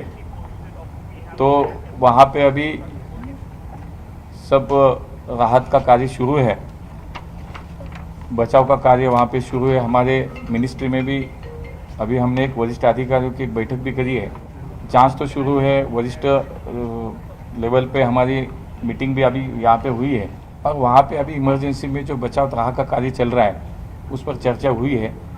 अभी किसी बात पर बोलना, यानी कि कितनी कैजुअल्टी हुई, क्या हुआ, तो उस पर थोड़ा टाइम लगेगा।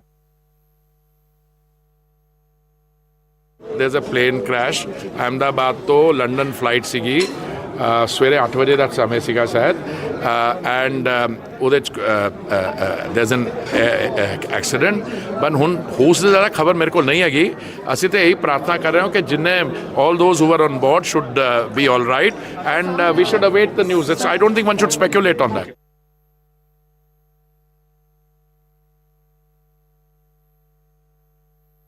बहुत दुख की बात है, कैजुअल्टी कंफर्म नहीं बटा, बहुत दुख की बात है कि एयर इंडिया का एयरक्राफ्ट क्रैश हुआ है और जब एयरक्राफ्ट क्रैश होता है तो घटना बहुत बड़ी होती है। इसलिए इस समय पर इतनी जानकारी मिली है तो हमारी अपील यही होगी सरकार से, हालांकि सरकार खुद कोशिश कर रही होगी कि सभी यात्रियों को बचाएं, सुरक्षित पहुंचाएं और उनका इलाज हो।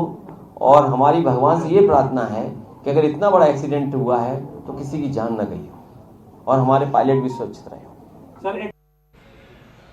Viewer statement coming out from Boeing. Boeing is saying that we're aware of initial reports and are working to gather more information. Remember, real-time information is relayed always from the plane to the manufacturer, and it is kept and located at a particular center. So real-time information will be available to them. Of course, they would also be wanting to look at the crash footage. They will also be looking at the black Anvit is there with us. Yes, so the black box is very, very important. Do we have any idea about whether the black box has been recovered as yet, Anvit? What are you learning?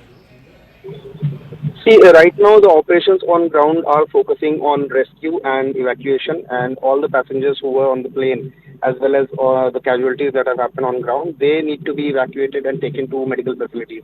Even the bodies, the charred bodies that we've seen visuals, they need to be moved to mortuaries, and PM will be conducted, and those formalities need to be done. And only after that, see, AIB teams are already on ground, and there will be DGCA officials are also already there, and they are looking into parallel investigations or have also begun into the cause of the probable cause of this crash. It might take some time to retract the black box and get information from it and the technical data that will be retrieved. Based on that, it will be ascertained as to what may have gone wrong, because there are multiple speculations as of now. Also, the last moment communication between the pilot and the ATC before the mayday call was given.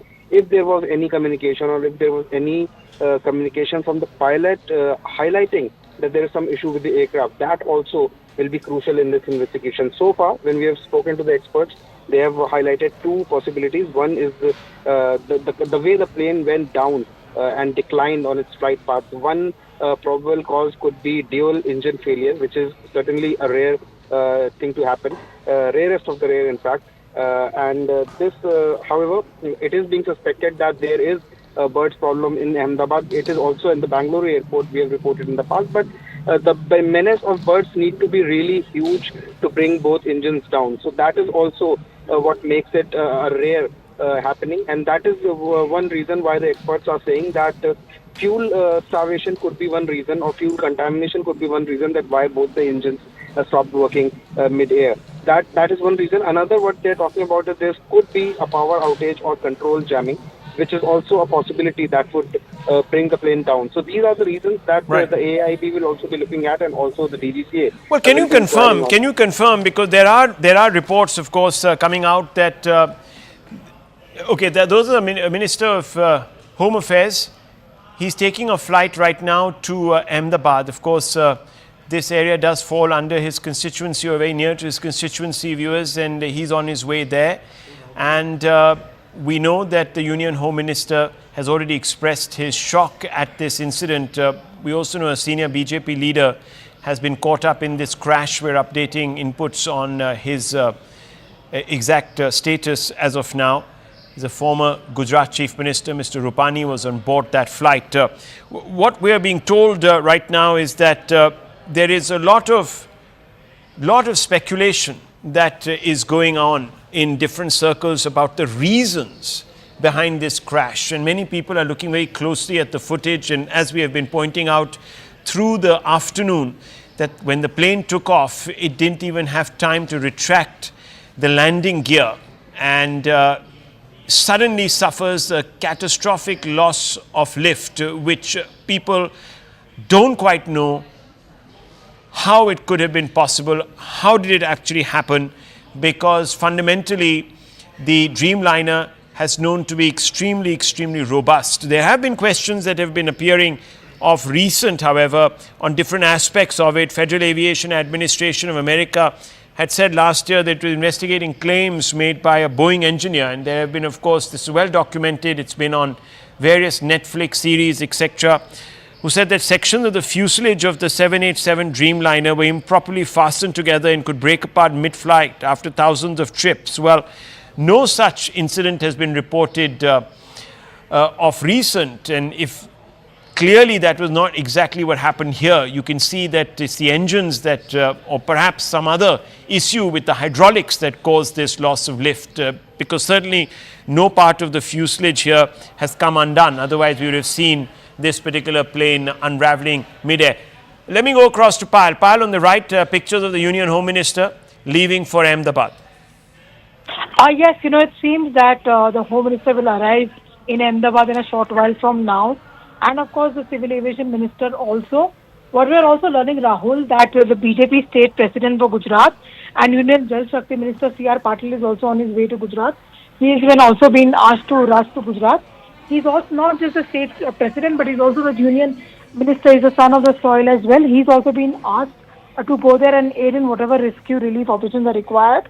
With the unfortunate news coming forth that, there could hardly be any survivors as far as this crash is really concerned. And obviously, that is something which everybody is waiting to see what has been the cause of this. Because I've been speaking to at least quite a few experts and quite a few union ministers, including former civil aviation ministers, Rahul. And they're very surprised because this is, of course, a modern state-of-the-art aircraft. What really led to this? So nothing is being ruled out as of now. And our colleague Manoj Gupta had just spoken to us a little earlier, and he basically also said that the sabotage angle is also being, looked into over here, with the fact that several national and international passengers were on board as well. And what an unfortunate, episode coming to the fore, not just for those people who are actually on the flight, but also for the building on which this aircraft fell, where, the doctors were having their lunch break as well, and a complete, very, very tragic afternoon to speak the least as well. But all hands on the deck approached by the Prime Minister, and therefore multiple ministers are being rushed to the accident site. Well, PIB of India has put out a fact check saying that an old video is being shared on social media linking it to the Ahmedabad plane crash. It shows a view from inside the plane. The video is of a plane crash that happened in Nepal in January 2023. And the PIB says rely only on information from official sources or in mainstream media. For authentic information related to the Ahmedabad crash, contact the helpline number provided by the central government. And that number, of course, is on your screens even as we speak, viewers. So don't, again, get sucked into conspiracy theories. There are many people who are going to talk about a lot of things that might not quite fit the facts once we know them. But as of now, we can tell you that Boeing has issued a statement. So we're in contact with Air India regarding Flight 171 and stand ready to support them. Our thoughts are with the passengers, crew, first responders and all affected. So this is a statement that has been put out by Boeing. There is, of course, a past history where Boeing has been under scrutiny, but has that resulted in this particular incident? One can't say. It's too premature. But what we can tell you, viewers, is that the number of casualties are being estimated to be very high. There is a possibility of very few survivors. That's also what we are being told. Unofficially, of course, we don't have any confirmation of the status of the passengers. But what we can tell you is that there were 12 crew, including 2 very experienced pilots. Indians, passengers were 169, British 53, and passengers from other nationalities 7. You can see on your screens a Portuguese and 1 Canadian. So that made up the entire 242 passenger list, including, of course, the crew. And what we are being told, viewers, is that not many might survive this devastating tragedy. I want to go across to Anvit. Anvit, what's the latest on the casualty figures? What are you picking up? And also, of course, from the ground, we know that there were about 50 to 60 MBBS students that are admitted in hospital. It is being said that they are stable. This is the Federation of All India Medical Association that is putting out these details as per discussions with the president of the RDA BG Medical College Ahmedabad and Vice President FAIMA Dr. Dhaval Gameti. These numbers are being put out. 4 to 5 MBBS students are missing. Hope they're okay. 2-3 are in HDU and ICU, so their situation is quite precarious. 3-4 relatives of the super specialist resident doctors are missing right now, and wife of 1 found dead, and most of the passengers of the flight are brought dead. We appeal to everyone to remain calm. So this is the first intimation that we have got from any official source about the possibility of casualty figures. Anvit. Yeah, Rahul, see, the situation on ground is such that some people certainly are missing because the crash, the plane went into a residential area and the buildings have been damaged. The people from ground, many of them are being reported missing. Some are yet to be traced. It is not confirmed whether they are dead or they have been taken to some hospital and they remain unidentified. So these are the problems and the challenges that the first responders and the paramedics and medical experts are facing on ground right now. That is one challenge. Another is that the plane had tons of fuel as it has just taken off and it was bound to go to Gatwick. So it had a huge amount of fuel. Usually it is with the planes that their fuel is contained into the wings, and that is one reason why when planes crash that it immediately goes up in flames. This is one reason, and this is exactly what we saw that happened with this flight as well. The moment it touched down, the moment it touched the residential area where it crashed, the plane went up in flames. And that is one reason why mostly in air crashes, the number of survivors is the least. And even in this incident, hardly there would be any survivors is what we are learning from the sources on ground, which is highly unfortunate. But this is the reality that there might, the chances of survival of anyone on board that aircraft might be very less. Also, there are casualties, collateral damage from the ground because it was the residential area. We saw how the plane's flight path declined instead of rising, and it had been taking off. And it was just minutes after taking off that the flight went down and crashed. So the visuals are clearly suggestive of the fact that they would the casualty figures that have already crossed 150 is what we're learning from the ground. That is expected to only rise. It is unfortunate, but yes. Some people have also been rushed to medical facilities and they have been marked safe. This includes a number of hostelers and the doctors who were living in the hostel in the building in which the plane has crashed. So they have been marked safe with some injuries, and they've been said they're out of danger, which is a good news in this. But on-ground situation remains challenging as rescue operations are still continuing. Well, that's not a very encouraging outlook that has been painted there by Anvit. What we can tell you, viewers, is that the FAIMA, the Federation of All India Medical Association, has put out the latest details, and Shivani, it doesn't make for very encouraging reading. 50 to 60 MBBS students are admitted, and thankfully some are stable, most are stable. 4 to 5 MBBS students are missing, and 2-3 in HDU and ICU. But the prognosis on the passengers of the flight is not very good. Shivani. Absolutely. Good evening, everyone. Thanks a lot for staying with us. In what is now the second biggest air tragedy in India, an Air India flight with 232 passengers and 10 crew members crashed shortly after taking off from Ahmedabad airport. Now, the plane was carrying 169 Indians, 53 British nationals, 7 Portuguese and 1 Canadian passenger, and was bound for London. Already, 130 plus casualties have been confirmed. 130 plus passengers have been declared dead, even as rescue and relief operations are on. The tragedy and crash has been so severe that the worst is now feared as far as the casualties are concerned. The aircraft involved was a Boeing 787 Dreamliner 12 and is believed that the pilots lost both engines and plunged very quickly after takeoff. Before Ahmedabad, Boeing 787, known as the Dreamliner, entered service in October 2011 and had never been involved in a fatal incident. But there have been many concerns over safety and audit-related issues with Boeing, the company itself. Home Minister Amit Shah, Civil Aviation Minister K. Ram Mohan Naidu have travelled to Ahmedabad along with other ministry and DGCA officials. News also is that former Gujarat Chief Minister Vijay Rupani was on the flight travelling to London, where his family is currently, and we are awaiting confirmation on his condition. Let's take a look at exactly what happened. Air India Boeing flight AI-171 from Ahmedabad to Gatwick in London crashed immediately after takeoff from the Ahmedabad airport itself. As per ATC, the aircraft departed from Ahmedabad at 1:39 p.m. this afternoon from runway 23. So it was scheduled to leave this afternoon. It departed or took off at 1:39 p.m. There were 242 persons on board the aircraft, consisting of 2 pilots and 10 cabin crew, as I mentioned. The aircraft was under the command of Captain Sumit Sabharwal with First Officer Clive Kundar. Captain Sumit Sabharwal is a line training captain with 8,200 hours of experience. The co-pilot also had 1,100 hours of flying experience. Now, the captains, the crew gave a mayday call to the ATC shortly after its takeoff, but thereafter no response was given by the aircraft to the calls made by the ATC. Now, the flight is said to have crashed within a minute after takeoff from runway 23. It had barely achieved a height of 600 odd feet.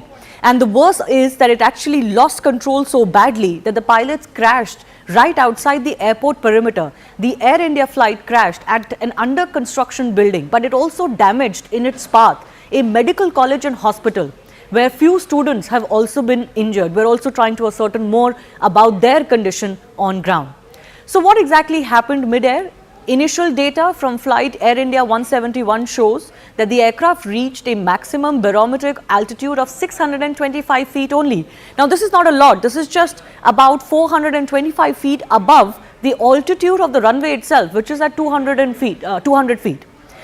Minutes after making that mayday call, the Air India flight started to descend with a vertical speed of minus 475 feet per minute. So you can imagine that actually the flight went down so quickly that within a few seconds it had crashed into those buildings, possibly giving no time to the pilots and others to even try to maneuver away from what seems to be a heavily densely populated area.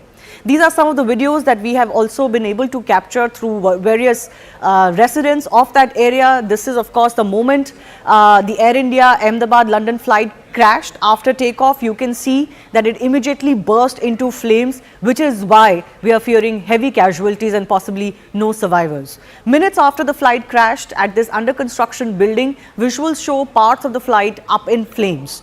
Footage also shows firefighters dousing those flames soon after the plane had crashed. And because the proximity of this crash site is so close to the city and the airport itself, the rescue and the fire services actually managed to get to the area, to the crash site fairly quickly, within minutes, is also what the police has confirmed. The visuals from the crash site show the debris of the flight AI-171 scattered across the area. This is one visual that is extremely damning as far as this crash is concerned. This is one portion of the crashed aircraft that has actually got stuck on top of the building, and other parts that have fallen on the ground, where of course there are lots of people that you can see as well.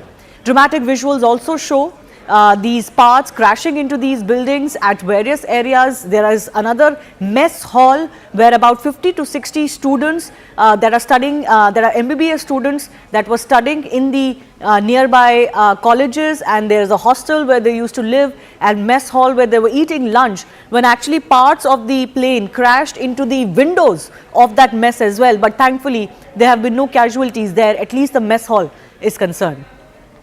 Soon after the crash, rescue efforts were in place, of course. Injured were rushed to hospitals. These are some of the visuals that we've managed to access. Chief Minister of Gujarat has also visited the civil hospital where most of the injured are being taken. These are of course injured. We don't know whether these were passengers. It's unlikely that they were passengers, because the situation also is that there could be more casualties or injured from on ground, from the buildings and across the airport perimeter where this plane crashed and burst into flames.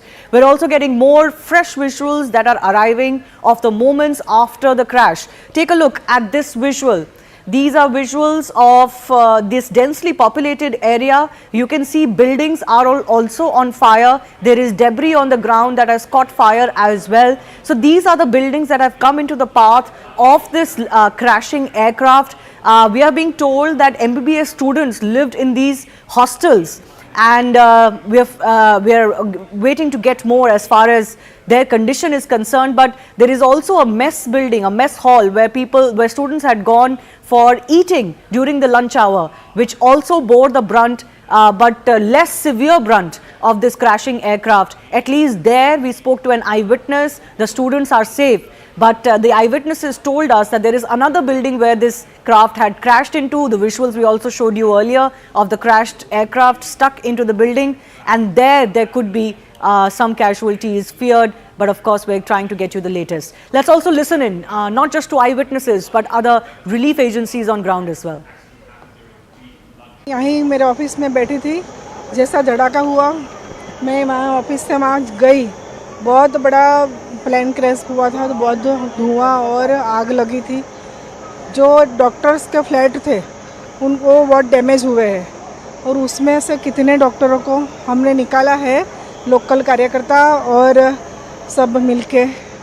बाद में जो plane में से निकाले हैं वो लोग भी बहुत बड़ी दुखद दुर्घटना, बहुत लोगों की मौत कुछ अभी कोई अंदाजा नहीं लग रहा है। रहने वालों को भी बहुत नुकसान हुआ है। हाँ, जस्ट बोर्डिंग हुआ था, मैं अंदर फ्लाइट के अंदर वॉक करते जा रहे थे, बट सामने बहुत बड़ा धुआं वगैरह दिख रहा था। बट उस टाइम मुझे ये नहीं मालूम था वो प्लेन क्या है। जैसे कोई आग, झाड़ी वगैरह जंगल में आग लगती है ना, लाइक वैसा कुछ तो लग रहा था। ये मालूम नहीं था कि वो प्लेन क्रैश हुआ है। तो उसके बाद क्या हुआ, इंडिगो की तरफ से इन्फॉर्मेशन, एयरपोर्ट की तरफ से क्या इन्फॉर्मेशन मिला? नहीं, तब तक कुछ नहीं, फिर हम अंदर जाके बैठे, हमारे साथ में हम फोटो भी निकाले थे, जैसे कोई आग लगी होगी झाड़ी वगैरह में। जब फ्लाइट में बैठे और 10-15 मिनट इधर उधर फिर एकदम से अनाउंसमेंट हो गया कि फ्लाइट डिले हो रहा है। बट वहाँ पे उन्होंने ये रीज़न नहीं बताया कि किस वजह से डिले हो रहा है। डिले हो रहा है इतना ही बताया था। बट अभी वो वाईफाई मतलब इंटरनेट वगैरह सब चालू था, मोबाइल पे न्यूज़ आ गया, तब हमें पता चला कि वो फ्लाइट क्रैश हुआ है। मेरा लड़का है ना, वो ब्रेक पड़ा था खाने का, तो हॉस्टल में खाने गया था इधर, यानी हॉस्टल में ही प्लेन क्रैश हुआ। पर मेरे लड़का को कुछ हुआ नहीं, बात हुई मेरी, और इसके भाईबंद है ज़्यादा हुए तो लोग मर गए। ये फिर मेरे लड़का को देखने जाना है अंदर। मेरे को लड़का बोला है कि मैं अच्छा दूसरे माल से कूदा था ना, तो थोड़ा खाली लगा है, ऐसा बोला है मेरे को। पर मैं जाऊँ अंदर तो मालूम पड़े ना। ठीक है। हमारी ट्रेन जा रही थी 1 बजे जा रही थी प्लेन। 1:10 की फ्लाइट थी और जा रही थी लंदन। लंदन जाने से पहले ही क्रैश हो गया प्लेन। मेरी सारी था वो खम्बीसर थी और लंदन जा रही थी। हाँ फिर बस वो 1 घंटे में समाचार आ गया को प्लेन क्रैश हो गया है, इसलिए मैं वापस अहमदाबाद से बाहर निकल गया था, तो वापस आए सील में आ गया। अभी कुछ भी समाचार नहीं मिला है। कुछ समय पहले दोपहर को एक दुर्भाग्यपूर्ण घटना घटी है। एयर इंडिया का AI-171 जो अहमदाबाद से लंदन जाने वाला जो फ्लाइट था वो क्रैश हो गया है। उसमें कुल 242 लोग थे, 230 पैसेंजर थे और 12 क्रू मेंबर्स थे। तो वहाँ पे अभी सब राहत का कार्य शुरू है, बचाव का कार्य वहाँ पे शुरू है। हमारे मिनिस्ट्री में भी अभी हमने एक वरिष्ठ अधिकारियों की एक बैठक भी करी है। जांच तो शुरू है, वरिष्ठ लेवल पे हमारी मीटिंग भी अभी यहाँ पे हुई है, और वहाँ पे अभी इमरजेंसी में जो बचाव राहत का कार्य चल रहा है उस पर चर्चा हुई है। अभी किसी बात पर बोलना, यानी कि कितनी कैजुअल्टी हुई, क्या हुआ, तो उस पर थोड़ा टाइम लगेगा।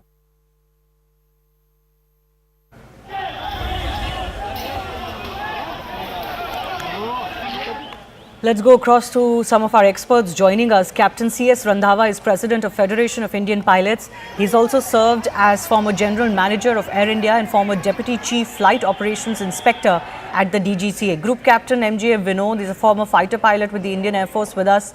Dr. Vandana Singh, Chairperson of Aviation Cargo, Federation of Aviation Industry in India. V.K. Kukur is aviation expert also with us. I do thank you all for your time. First up, I want to go across to Captain C.S. Randhawa. Yes, ma'am. Your thoughts about the nature of the crash first up, because it has happened within a minute of takeoff, giving the pilots and the crew hardly any time to even be able to change their course of line or their direction, crashing into these buildings. What do you think could have transpired? What could have been those moments like inside that cockpit? Okay. To start with, this was an extremely tragic accident which has occurred. Let me give you some background. This flight was from Ahmedabad to London Heathrow and must be carrying at least 65,000 to 70,000 liters of aviation turbulent fuel, which is highly inflammable. And it is in the category of the kerosene, and it is much more inflammant than petrol. Now, the aircraft has taken off. The pilot must have engaged the autopilot around 200 to 250 feet. Now, it seems that the aircraft would have been about 500-600 feet when it started descending, which I have seen through the video. And the pilot has given a mayday call. Yes. Normally, the mayday call should succeed with the nature of failure. Supposing I say mayday, mayday, mayday, engine failure, left engine failure or right engine failure or both engine failure. The pilot has not given that. I think must be because the time was too short and the pilot was still thinking that what he has to do. Okay. Now there are, I could be wrong, the actual analysis will come after the DFDR, the digital data flight recorder, which will be taken out, which records many parameters of the aircraft, speed, height, engine thrust, your engine oil pressure, temperature. There are various parameters this DFDR, which is called the black box, records. In addition to that, there is a cockpit voice recorder, which has got a recording up to 2.5 hours, and then it starts auto erasing. So these two will be able to tell us during the investigation, which I don't think so, the AAIB, which will be instituted to do this inquiry of the crash, they will take time because even the Boeing company will be involved in, in this investigation. So just hold your thought. Just hold your thought. I'm going to come back to you and our other experts as well. My colleague from News 18 Gujarat, reporter Maulik Dhamecha, is actually joining us from the BJ hospital where this plane crashed. Yes, मौलिक, हमें जरा दिखाइए वहाँ पे किस तरह का damage हुआ है और आपको क्या इन्फॉर्मेशन, क्या जानकारी मिल रही है कि कोई वहाँ पे जो बच्चे थे, जो स्टूडेंट्स थे, उनके क्या हालचाल है?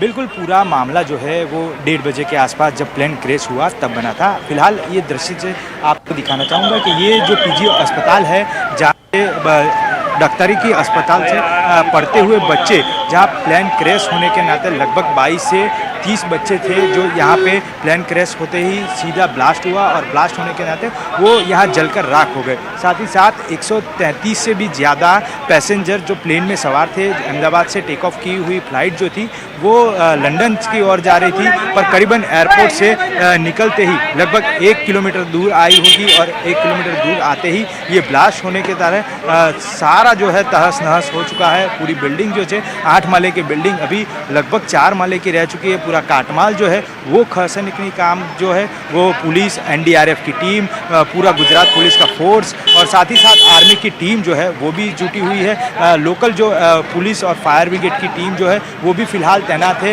एक जो अस्पताल से निकाले गए जो डॉक्टर की ओर से बोले गए जो मृत लोग हैं उनको यहाँ से PM की ओर ले जाया जा रहा है। माना जा रहा है कि आने वाले समय में और भी जो कई डेड बॉडियाँ जो है वो निकाल के यहाँ से रवाना किए गए। कई सारे बच्चे थे, कई सारे युवा थे जो यहाँ से फ़्लाइट में सवार होते हुए और कई जो आशास्पद युवान जो डॉक्टरी की पढ़ाई करने आए हुए थे और ये प्लेन क्रैश होने के नाते अभी फिलहाल मौत को भेटे हुए। मौलिक जी, मैं आपसे कंफर्म करना चाहती हूँ एक बार और। मौलिक जी, मैं आपसे कंफर्म करना चाहती हूँ एक बार और। आप कह रहे हैं कि 22 से लेके 30 बच्चे जो MBBS की तैयारी कर रहे थे और इस हॉस्टल में रहते थे, उनकी मृत्यु हो गई है, अस्पताल ले जाया जाएगा।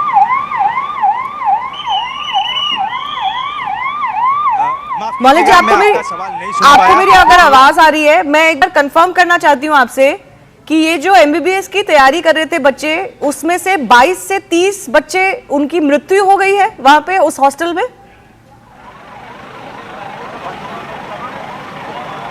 माफ़ कीजिएगा, आपको एक बार क्वेश्चन जो है वो रिपीट करना पड़ेगा क्योंकि एम्बुलेंस की आवाज़ इतनी आ रही है, मैं आपको सुन नहीं पा रहा था। पर फिलहाल एक दृश्य जो है वो आपको दिखाना चाहूँगा कि जो अभी भी फिलहाल कई सारे स्वयंसेवक हैं, कई सारे एम्बुलेंस जो है वो यहाँ के लिए काम में जुटी हुई है, कागजात जो है वो निकालने के जुटी हुई है। फिलहाल एक एक करके एम्बुलेंस जो है वो अंदर भेजा जा रहा है और फिलहाल कोई भी अंदर आ ना जा सके, इसीलिए BSF का जो पॉइंट है वो BSF भी यहाँ अंदर जुटा हुआ है। लाइट जो है वो लाइट बिल्कुल ऑफ कर दिया है। टॉरेंट पावर की टीम जो है वो टॉरेंट पावर की टीम जो है यहाँ लगातार तैनात है। साथ ही साथ कई सारे स्वयंसेवक हैं वो भी जुटे हुए हैं। फिलहाल अभी AMC के जनरेटर मंगाए गए हैं क्योंकि जो आसपास में जो बड़े घने वृक्ष से उनको काटने के लिए कहीं जो जनरेटर की व्यवस्था जो है वो AMC की ओर से की जाए। ऐसी कई सारी मात्रा में एम्बुलेंस जो है एक दो डेड बॉडी निकालने के लिए आती जाती रहती है। अभी फ़िलहाल 50 से भी ज़्यादा डेड बॉडियाँ ऑलरेडी निकाल चुके हैं और उनको अस्पताल भेजा जा चुका है। फिलहाल ये मामला लगभग 1:30 बजे से जब शुरू हुआ है और अभी 6 बजने की वारदात है। 6 बजे के बाद 6 बजे बाद भी यहाँ से कोई बाहर निकलता है, एक दो डेड बॉडियाँ जो है वो बाहर निकलती नज़र आ रही, यानी कितने लोग हैं वो अभी कहना मुश्किल है। फिलहाल जो इंजर्ड लोगों की एक सूची बाहर आई है, वो इंजर्ड लोगों की सूची में ऐसा जानने मिला है कि लगभग 25 लोग जो है वो फिलहाल इंजर्ड है। उनकी अलग अलग वार्ड में सिविल अस्पताल के अंदर जो है वो सारवार होने जा रही है, और बाकी सारे जो लोग हैं उनको यहाँ से डेड बॉडी जो है वो निकाल के आगे की ओर ले जाया जा रहा है। मौलिक जी, अगर आपको मेरी आवाज अब आ रही है, आपके आसपास बहुत आवाज है एम्बुलेंसेस की, मैं आपसे कंफर्म करना चाहती हूँ कि जो बच्चे इस हॉस्टल में थे उनमें से कितने की मृत्यु हुई है, जो आपके पास अभी जानकारी है?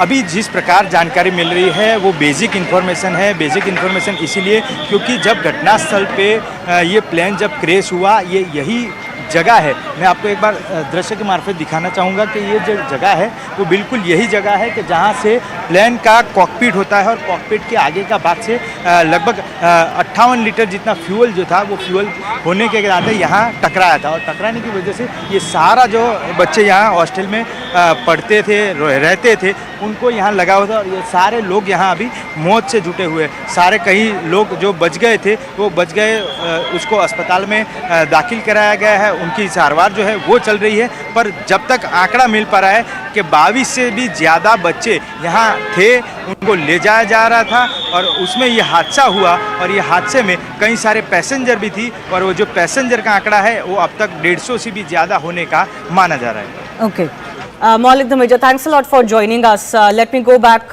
to our guests who continue to be with us. Yes, Captain C.S. Randhawa was talking about what could have possibly gone wrong. I'm sorry to cut you short there. We were getting this live report. Yes, sir. Your thoughts on what could have possibly gone wrong? How can both engines of such a reliable aircraft, the Dreamliner, that had never been involved in such a crash of this nature, happen? See, I said earlier that this could have been due to bird ingestion, because Ahmedabad is a known airfield for a lot of bird activity. I have flown there enough number of times, and that was one challenge we used to have about the bird activity at Ahmedabad, even when we used to do training flights. So there could be a possibility that that both engines have flamed out because of bird ingestion. There is a very less possibility that the both engines have failed because of fuel starvation, because there are separate fuel lines going into each engine, and it is unlikely that such a situation has occurred until and unless there is some contamination in the fuel, some water content which was there due to cold soak. That possibility also cannot be ruled out. The other possibility could have been that when the pilot did not have much time to think that what has to be done when he's lost control of the aircraft, could be jamming of the control. If there is a jamming of the elevator control in the aircraft, then that possibility also cannot be ruled out. So, in my opinion, it will be not correct to come to any conclusion without the AIB retrieving the DFDR and the CVR, and then only we would be able to come to know. Thirdly, let me tell you, when the aircraft crashes with so much of fuel, it is like a time bomb. Yes. And if it lands up over a populated area, there is no question of survivors wherever the debris of the aircraft will go, because the fuel will be all over. And fuel, you know that when it is spread, even a small fire, small light can create a havoc, because in one go it will burn the whole place. Yes, yes. That certainly seems to have happened as far as this case is also concerned. Let me also go across to Group Captain MJ Vinod. A very, very concerning situation this. Not only the fact that the plane crashed within a minute or so, barely had achieved any height or altitude before it crashed. It seems like the pilots were not able to control the plane at all. Their power was completely off. Both engines could have, and we are being told that can only happen if both engines have gone off, which is a very rare situation. And then, of course, for the plane to have crashed into a residential area, my colleague was just bringing a report there from what is a tragic scene unfolding, which was a hostel for MBBS students who seem to have come in the path of this crashing plane. Yes, Shivani, with with all due respect to all the information out there, I want to, Shivani, I mean, you know me by now. I want to break it down into logical pieces. I landed in this particular runway just a couple of days ago on a twin engine big jet, and very, very familiar with this place. Uh, I keep landing there often. So, with that as the background, I'm saying this. Uh, if you hear the voice or the noise of this particular video, you can clearly make out that the engines are humming till the time the aeroplane is touching down or hitting the ground. A loss of thrust, loss of power is not the case here. At least from the time they have started filming this video till the time the crash happens, you can hear the engine is running. Point number one. Point number two, was it just one engine running or was it both engine running? So let's demystify Sivani as if one engine running. I reiterate to all our viewers, any twin engine aeroplane, including 787 Dreamliner that we are seeing on the screen now, is capable of taking off after V1 is when we take off. I mean, there's a speed called V1 at which we take off. The speed V1 speed caters for you to take off in one engine, climb out in one engine, carry out an emergency landing in one engine. It is designed for a single engine operation, which means even if one engine is, so we can hear the noise of the engine, assuming it is just one engine. Okay, before the video was taken, one engine, say, had died. Even if it was one engine, this aeroplane can continue to climb in one engine. It is designed to do so. Then the question, Shivani will ask me is, why did the aeroplane sink? Yes. The sink can happen when you have the two engine failure or when you have loss of lift. So when you zoom in closely, as you can see, zoomed in video in the box, you can see very clearly the trailing edge of the wing is up. That is called the flaps. Normally, as you can see behind me also, the flaps are down for takeoff and landing. It is kept down so that you can take off at a much lower speed. But if the flap goes up prematurely, whatever could be the reason, it could be electrical, it could be any reason, the aeroplane now loses lift and it starts sinking. So even with two engines, with loss of lift and heavy aeroplane will not be able to climb out. No, It is just a clarification. as simple as that. What causes this loss of lift? Flaps are up, Shivani, because the flaps are put down so that the aeroplane wings can generate much more lift. 120% lift is extra. Matlab, 100 plus 120 is what you get when the flaps are down. But when the flap goes up, as you pick up speed, you have to keep raising the flaps. And as you pick up cruising speed, the flaps are fully up, the aeroplane wing is straight, as it is seen in the video. So the flaps have gone up. In 2013, Shivani, this particular entire 787 was grounded because of some electrical issues. And after that, they sorted out the electrical issues and the aeroplane came back online. Are you suggesting that there are technical issues that could have led to loss of flight? Loss of lift? Yes. Possible. But only the FDR will tell us whether the flap went up automatically or the flap went up due to some other reason. Only the FDR will, and the CVR, the cockpit voice recorder, will be able to tell us. But Shivani, you turn up the volume and let the let our viewers hear the noise. The engine is running. So the loss of lift, in my opinion, could be the reason. But again, there are only two people who will know. One is the FDR and other is God. No one else can tell you what went wrong. You know, I spoke to several experts through the day when we first got the update about this crash. And most are suggesting that this nature of crash soon after takeoff in what was clearly a fit aircraft to fly, it had come from Delhi to Ahmedabad and then was flying from Ahmedabad to London, could not have happened given that the pilots had no time to react, to respond. After Mayday call, they were incommunicado. This couldn't have happened without loss of engine. But you are suggesting that loss of engine is not the case here. Turn up the volume. You will know what I am saying. Just turn up the volume of this particular video. You will know what I'm saying. See, sound is a very, very important clue.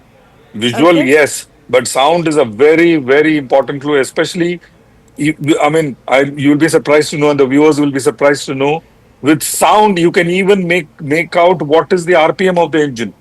We have that technology where we can make out what is the RPM of the engine, and with that, we can make out whether engine was at what RPM is it going around, and did it function correctly or not. So Okay. these are the things we are able to make out with just sound. So the So the engine, question that at least arises one is, engine was working, Shivani. At least okay, one, okay. and one is enough. And one is clearly enough. So the question that Yeah. arises is whether it's a technical, mechanical failure or some sort of a manual error.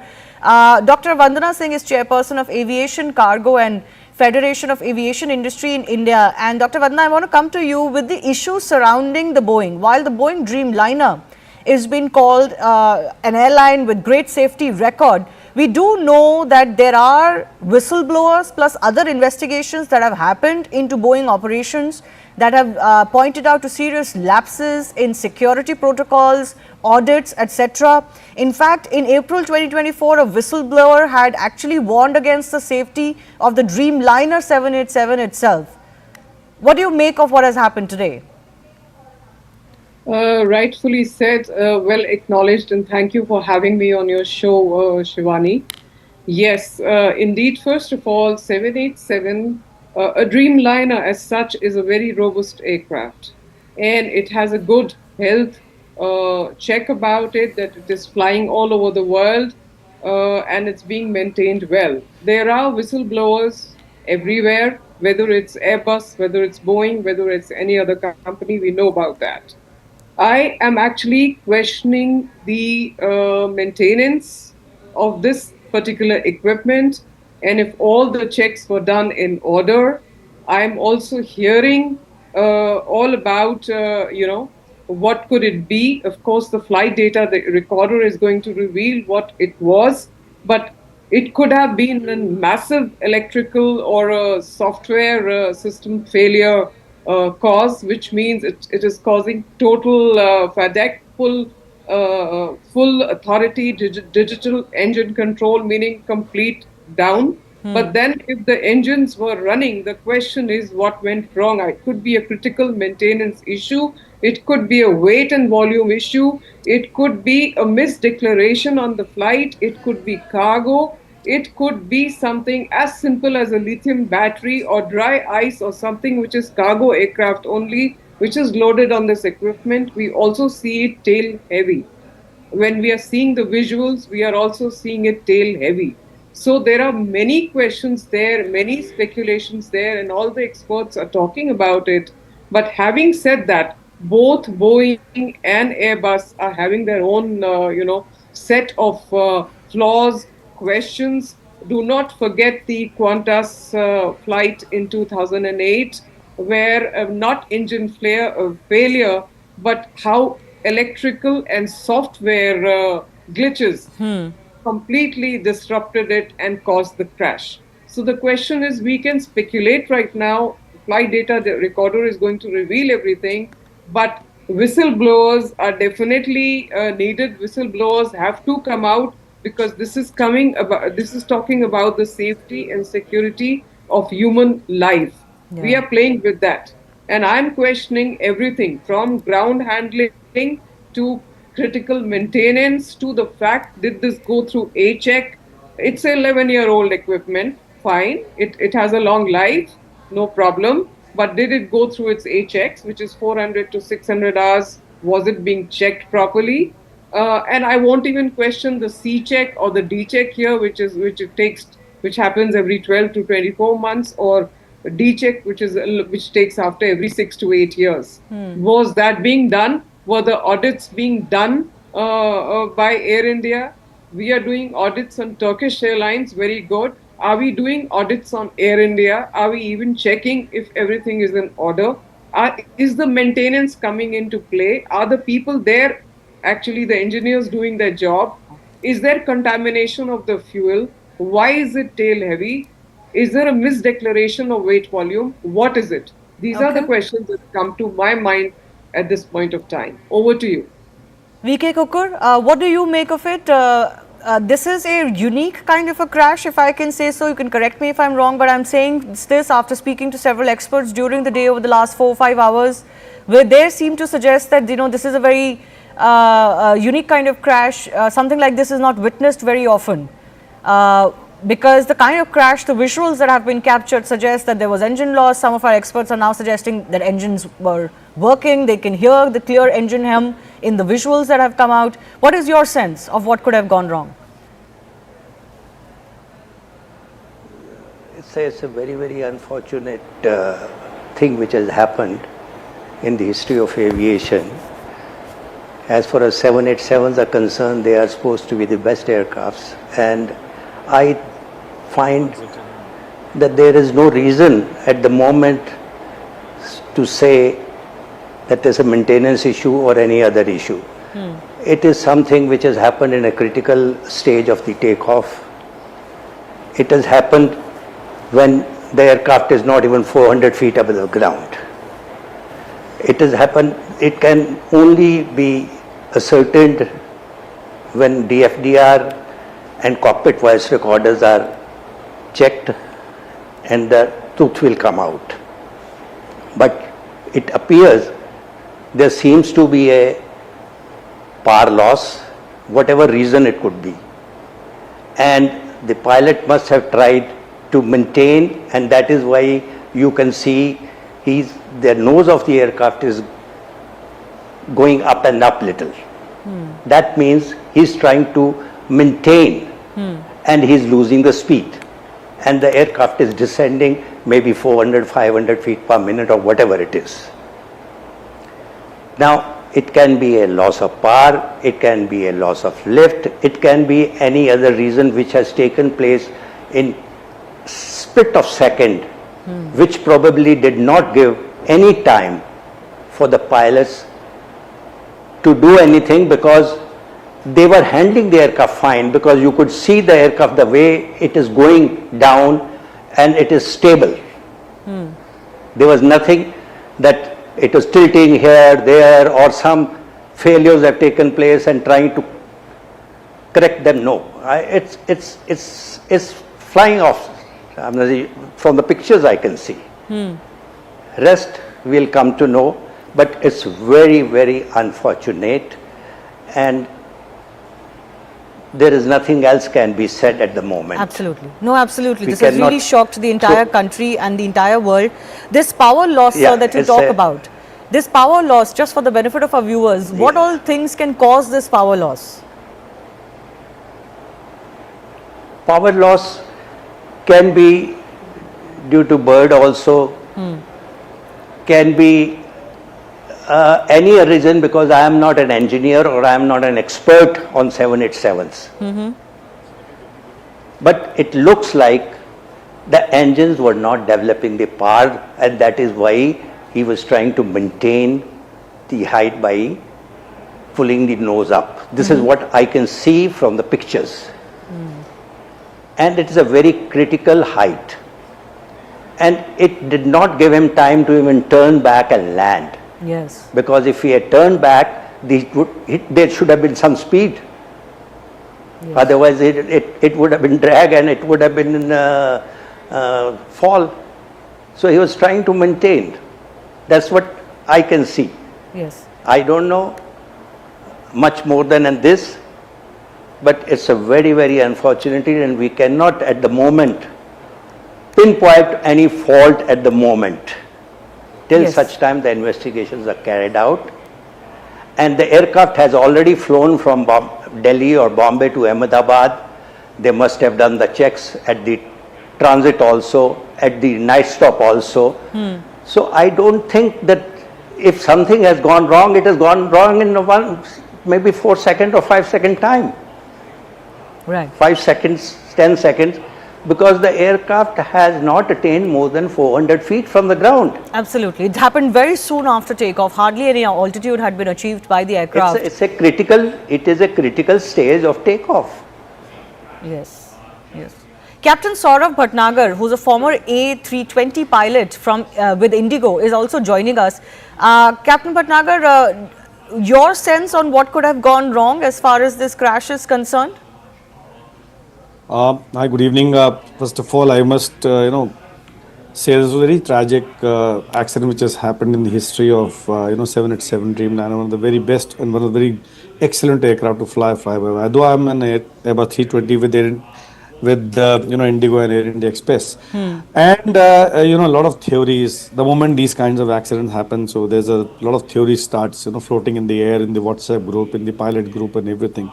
And naturally, the footage also I have seen, and prima facie, it appears to me that yes, what sir is saying is loss of power, because if you see the attitude of the aeroplane, it is going down immediately after takeoff within 1.6 to 1.7 nautical miles in the takeoff direction. The aircraft has gone down. Okay, the moment you see the footage, it looks like a very controlled descent, and there's no flip, there's no change in the attitude of the aeroplane or something. So it looks like a loss of power. Now how the loss of power can take place, whether it is one engine or whether it is two engine. So we are trained, in fact all the aircraft are designed, proven and tested to fly out of the ground even with one engine failed at the time of the takeoff. So we are trained in the simulator, we do exercises regularly. So the engine, even single engine with full takeoff weight, certified takeoff weight, is designed to climb out of the runway on a single engine, clearing all the obstacles in the runway path and achieving the climb gradient for that airport which is designed. Having said that, it looks like to me that if there was some engine failure or one engine failure, the aircraft still is very flyworthy and could have gotten airborne. But the very fact that it came down like under the full force of gravity looks like loss of power on both engines, which could happen because of multiple bird strike. If you have a multiple bird strike or on both the engines, and even though the engines are in the process of winding down and not even the loss or thrust is reduced, or there's some pipeline break on whatever can happen, right? But the engines are not producing that much thrust. And the aircraft had just taken off with full weight, all of it going to London with so much of weight on board, full fuel, everything. What you see immediately on the fire, the ball of fire, the black smoke is of fuel. Anything other than that, when you have an electrical circuit, on fire, that is a white fumes are there, but the black one is always the fuel. It was a full fuel. So it's so prima facie, it appears to be a loss of engine or power on both the engines, but it's premature to say anything as of now. Because we all are speculating and we all are giving our own theories. The flaps, which is a lift augmenting device, it's seen that the flaps are up, it's not down. The landing gear is down, which is again, it's quite surprising, because first the landing gear goes up and then the flap goes up. So the flaps is up in this case. So we are just speculating. And with my experience, what I can tell you is that this is what we cannot confirm. It's all unconfirmed. The inquiry official will tell what exactly, but it's quite tragic that has happened today. Sir, can I ask you, in your experience, this happened very soon after takeoff, within a minute or so. The crew, the captain gave a mayday call. There was an SOS call. Could you, in your experience, just share with us what those moments could have been like inside the cockpit, given that something has gone wrong so terribly that the plane is unable to lift? Yeah, we see the first thing is the mayday call is given. It's a distress call. So there are two calls in international aviation fraternity. In basically, it's distress and urgency. So distress is mayday, mayday, mayday. Urgency is pan, pan, pan, pan. So this is it is to identify what kind of the emergency the aircraft or the aircraft is experiencing. Mayday means that it's in a distress. It means that the aircraft is under imminent danger, or the occupants of the aircraft are under imminent danger, and it could, in the civil parlance, you can say that yes, the aircraft is about to crash or something, or out of control, right? When the aircraft goes out of fuel and says mayday, mayday, that means the aircraft is not able, it's not a flyover, they're not able to sustain in the air. Okay, that is what there's the imminent danger to the lives or to the aircraft and everything. That is why it's a distress call given. The very fact that the pilot gave the distress call of mayday, mayday, mayday, it means that he did not have whatever could have been done, what already been done. At the end of it, once you know that they're not, it's whatever a pilot was supposed to be doing, he has done in that short span of time, 1.6 nautical miles, when the aircraft has come down after takeoff. He has already done everything, and thereafter, at the end of it, it says just informing that it's a distress situation now, and then he gives the mayday call. Absolutely. Can I go back across to Captain C.S. Randhawa as well, because he's also been former Deputy Chief Flight Operations Inspector at the DGCA. So do you sense that there could have been any maintenance issue, as one of our guests is pointing out, that it could well plain be negligence of maintenance in this case? I have my doubts on that because the aircraft has flown from Delhi and Air India maintenance is good, and I do not foresee that happening. I told you there could have been a chance of fuel contamination because of cold soak. The water has gone because now the cold soak also, if it is taking place and if the water has gone through the fuel pipelines along with the fuel, going into both the engines, and then both engines having turned down because of contamination is a very rare possibility. So I think there could be a bird head, there could be a control jam, as I still mentioned, or there could be some contamination in the fuel because of the cold soak, but unlikely of any issues regarding maintenance. One point which one of the people in the panel he spoke that the flaps seem to be up. Now in the video it is not clear that the flaps have gone up or flaps are down. In case the flaps have gone up, then I do not think that could be a technical issue that the flaps will go up automatically. Now, in case that happens at a low altitude, there can be a loss of lift. Okay, if the engine sounds are being heard, and if the engines were revving and they were running, then this could be a possibility, a loss of lift in case the flaps have gone up. So these are all, we are trying to speculate things, but actually everything will come clear when the DFDR and the CVR are taken out and they are analyzed. And of course, Boeing is going to be part of the investigations because there is a lot at stake for the manufacturer. Absolutely. Because a fear of flying will settle in the minds of passengers who are flying 787. So it will be in the interest and of the the AIB and the Boeing company to come out, which they will come out after they have analyzed the DFDR and CVR. Well, Boeing has indicated already in its statement that they are, of course, going to participate in whatever processes are involved and investigations. These are also visuals on the right of your screen of the Aviation Minister, Mr. Naidu, who has landed in Gujarat now, and he's at the crash site. These are live visuals that we're getting.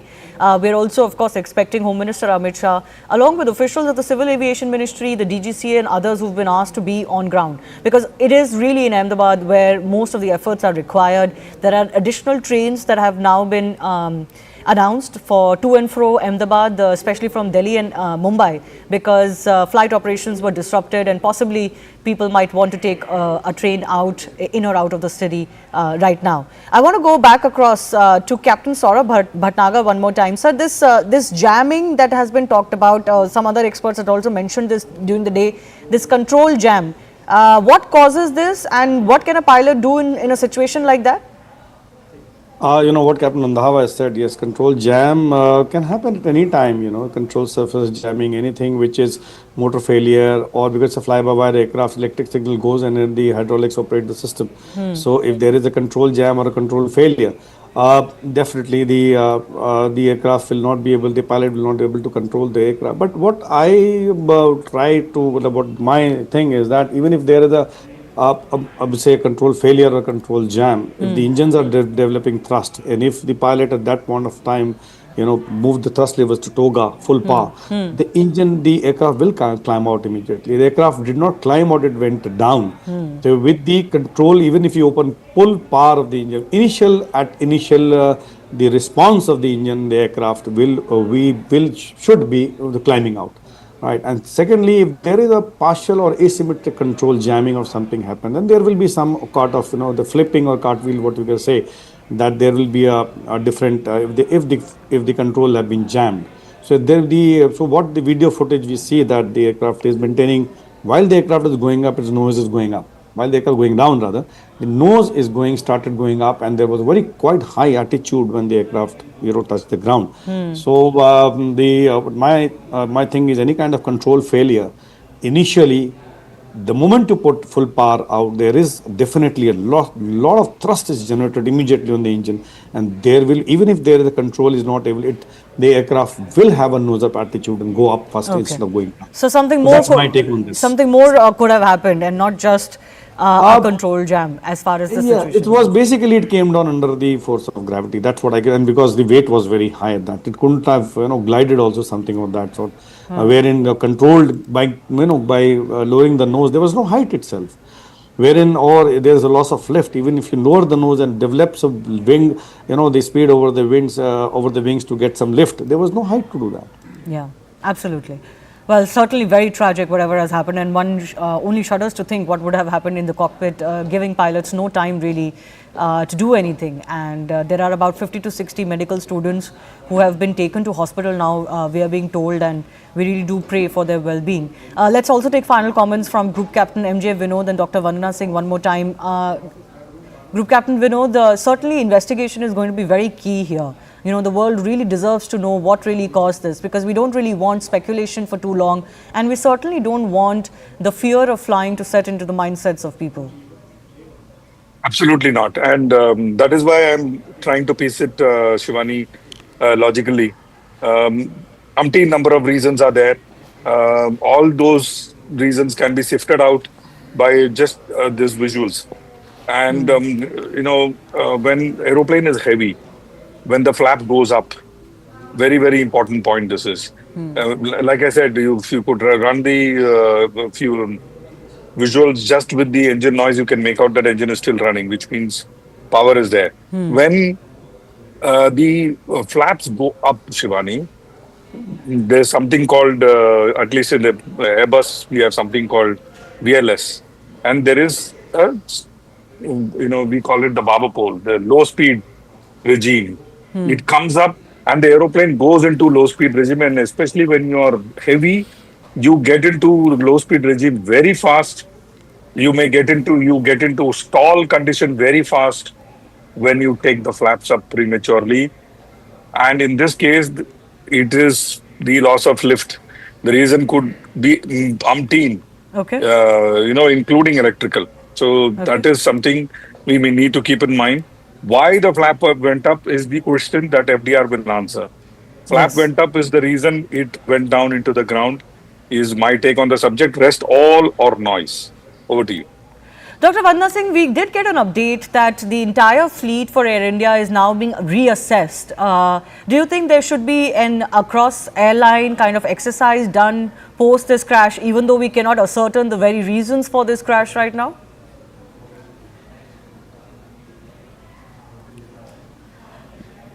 Ma'am, could you please unmute yourself?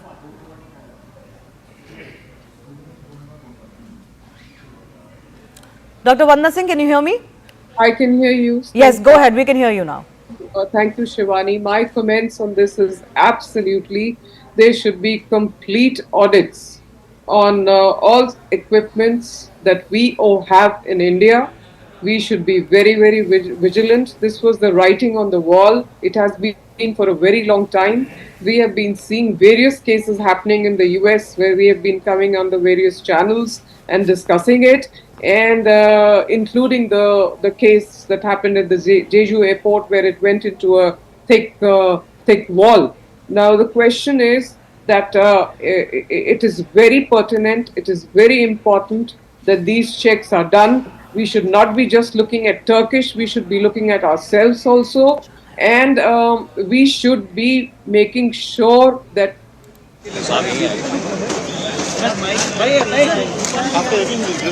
Yes, sir.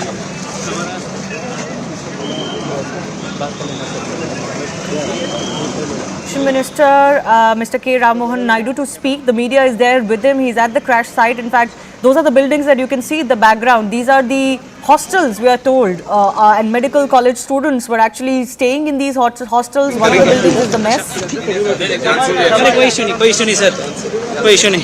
कोई issue नहीं sir. अभी आए inspect कर रहे हैं तो थोड़ा time दीजिए हमें। Okay thank you. I think the minister there just indicating that they've just come there. They'll take some time to inspect and speak after that. The media trying to take a response from the civil aviation minister there. थोड़ी देर अभी करेंगे। कोई issue नहीं sir. कोई issue नहीं sir. अभी आए inspect कर रहे हैं तो थोड़ा टाइम दीजिए हमें। Okay thank you. I'm also joined by Akash Vats, who was also in the same airplane that flew from Delhi to Ahmedabad prior to its departure from Ahmedabad to London. He has also tweeted saying that he noticed certain unusual things in place and can give more details. So Akash, if you can hear me, can you explain, can you describe your experience and what did you find that was unusual during your flight from Delhi to Ahmedabad on this plane? Hi. So the things that were unusual were first the AC that I've already, mentioned in the video that I've shared on X. So AC wasn't working. Some people are saying that it is common practice that during takeoff the AC is turned off for a better thrust. But throughout my life, I have never experienced any such thing that the AC is turned off during takeoff because it is just an aircraft. It is packed and there is no place for oxygen or ventilation. So it was very suffocated. In fact, I turned on the front camera. I've shared that same video. I turned on the front camera and I was sweating. My hands were sweating.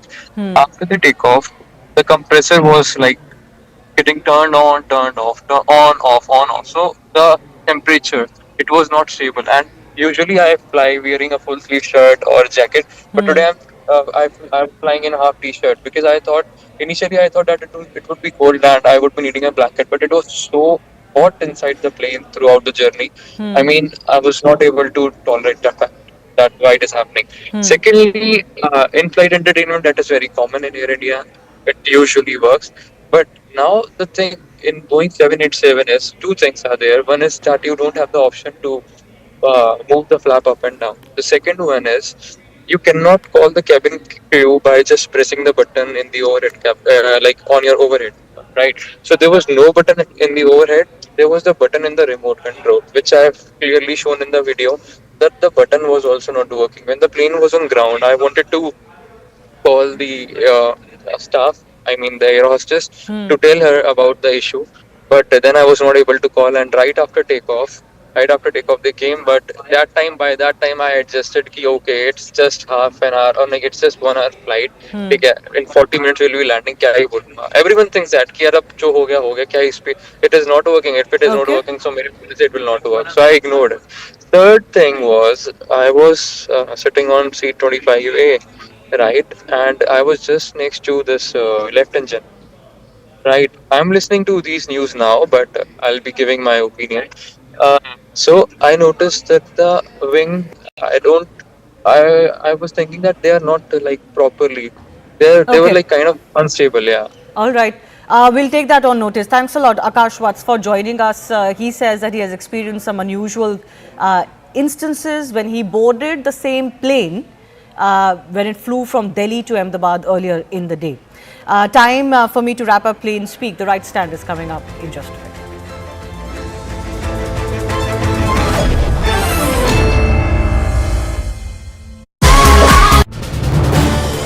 This is News 18 Network.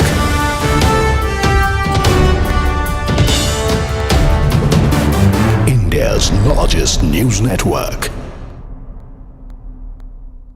I can assure you that Indian aviation is probably one of the safest in the world. We have all the protocols in place. Our DGCA is very robust and effective. And to find, to pick holes into our ability to manage Indian aviation would be very unfair. And I always say this, and I repeat, that aviation is either 100% or zero. There's nothing like 99.9% in aviation. And therefore, in this case also, look at the aircraft. It arrived from Ahmedabad from Delhi. Obviously, it flew without any issue. And to take a 9.5-hour journey from Ahmedabad to London, obviously the pilots would have done all the pre-flight checks. And no pilot is foolish enough to take off if he is not satisfied. The captain per se in this aircraft would have also had thousands and thousands of hours of command. And a 787 and today's aircraft per se are very robust, fail-safe. They have many backup systems. And to really think what went wrong, I would be hazarding a guess which would not be fair.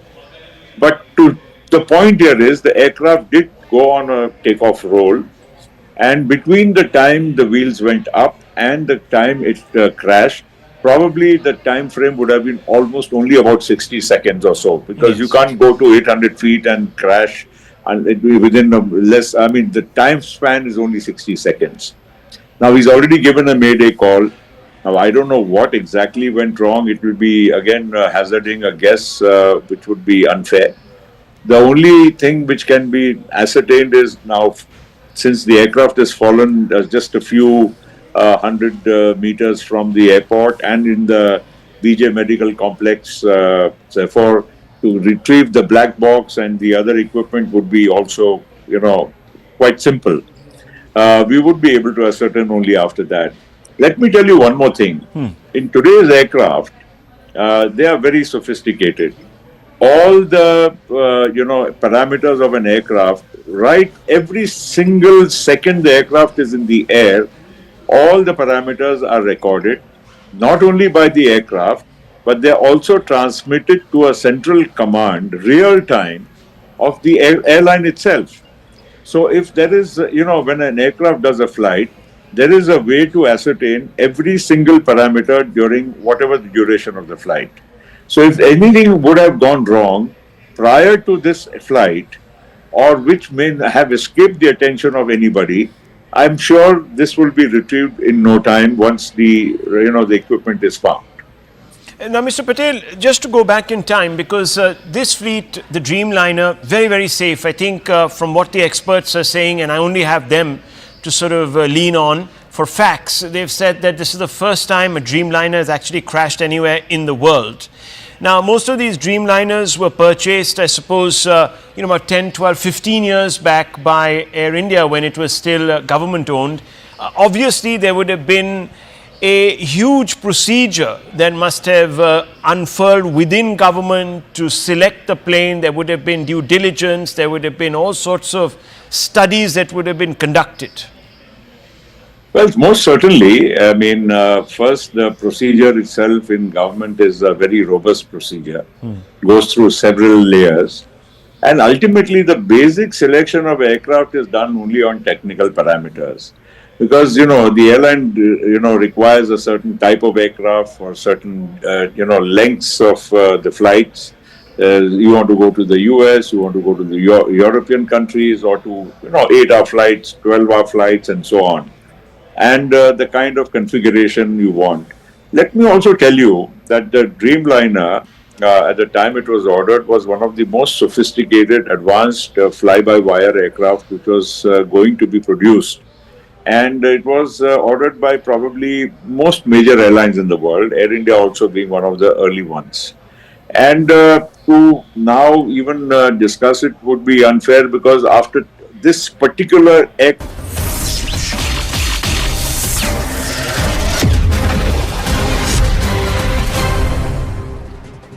Watching the right stand, I'm Akanksha Swaroop. We're getting in breaking inputs. In fact, in deeply tragic news coming in, what we're learning is that Gujarat's former Chief Minister Vijay Rupani is confirmed dead in the shocking Air India plane crash that took place today, and that took place on Thursday afternoon. Remember, he had checked into the Z class, which, as we all know, falls under the business class category. Deeply, deeply tragic news coming in that the former Gujarat CM has been declared dead. Yes, I'll only give one line to what you have asked right now. We are going to do a fair and thorough investigation. We are not going to spare anyone. We are not going to leave any stone unturned. We will do properly according to the protocol, and we are going to go to the depth of why this incident has happened. That much I can tell you now. बस अभी इतना का. Thank you. मेरा cap पड़ेगा. All right, Civil Aviation Minister Ram Mohan Naidu over there confirming that they will get to the depth and establish what led to that tragic air crash. But in the latest news that has come in, which is equally shocking as the air crash, is the fact that the former Gujarat Chief Minister, Mr. Vijay Rupani, has been confirmed dead. Let's also listen in to what C.R. Patil, Gujarat Minister, has to say. Plane के हादसे जब होते हैं वो भयंकर होते हैं, और वो गुजरात में अहमदाबाद में हो, ये तो कभी गुजरात के लोगों ने कभी सोचा भी नहीं था। इतना बड़ा हादसा हुआ है, इससे पूरे गुजरात और देश की प्रजा भी हिली हुई है। इंटरनेशनल प्लेन में जाने वाले सभी लोग इसमें उनको क्षति हुई है, उनको कोई मौका ही नहीं मिला, और शहर के बीच में होते हुए भी हम कुछ नहीं कर पाए। इसका बड़ा दुख है। सभी दिवंगत आत्माओं को शांति मिले, उसके लिए प्रार्थना करते हैं। उनकी जो स्वजन है, उनके ऊपर जो आपत्ति आ पड़ी है, भगवान उनको शक्ति दे, ऐसी प्रार्थना करते हैं। और हमारे लिए तो हमारे नेता पूर्व मुख्यमंत्री श्री विजय भाई रूपाणी भी इसी फ्लाइट में अपने परिवार को मिलने के लिए जा रहे थे, वो भी इस हादसा का शिकार हुए हैं। भगवान उनकी भी आत्मा को शांति दे। भाजपा परिवार में एक बहुत बड़ी खोट आई है, और इस हादसा इतना बड़ा है कि माननीय प्रधानमंत्री श्री नरेंद्र मोदी साहब भी और श्री अमित भाई शाह साहब भी तो तुरंत गुजरात पहुंच रहे हैं, और जो भी बन सकता है, जो भी कर सकते हैं, उसके लिए भी वो यहाँ पर आकर करेंगे। All right, so C.R. Patil over there expressing his condolences, conveying his condolences to all those family members of the victims of this air crash. He's also conveyed his deep remorse with regards to how helpless they were in terms of not being able to do anything to rescue all those victims. Also has expressed his condolences for the tragic demise of Mr. Vijay Rupani, the former Gujarat CM. Joining me right now with more inputs is Payal Mehta. Payal, what are you learning in terms of the demise of the former Gujarat CM, Mr. Vijay Rupani? At what time was he declared dead? He was declared dead just a short while ago, but Rupani's demise feels very personal. I have covered his journey both as a Rajya Sabha member of Parliament to the fact that he was declared the Chief Minister in 2016, to the fact that he was asked to step down in 2021 when Bhupendra Patel took over. Thereafter, he's held organizational responsibilities. Is currently the Punjab head as far as the BJP's organization is really concerned. He has been somebody who in fact stepped down from active politics, in the sense he would not fight active electoral politics in 2022 when he wrote that letter to C.R. Patil, essentially saying that he would not like to contest the election. And what a tragedy coming to the fore, Akanksha. He was on his way to London. That picture which is out is what fellow passenger clicked and sent to his daughter, because his wife, his daughter was already residing in London. She's married and has been residing in London. His son, who was in the US, was on his way to London, because the entire family was to meet together and celebrate a vacation together as well. What a sad end to this life as well. Vijay Rupani had a long-standing career. He started his career as an ABVP, supporter. He's been somebody who, in fact, moved on to, in fact, be an RSS Pracharak. Has also been somebody who was associated with the Janata government, had associated with the BJP from its very inception. One of those leaders who actually spent few months in jail during the 1976 emergency as well. Extremely close to the BJP top leadership.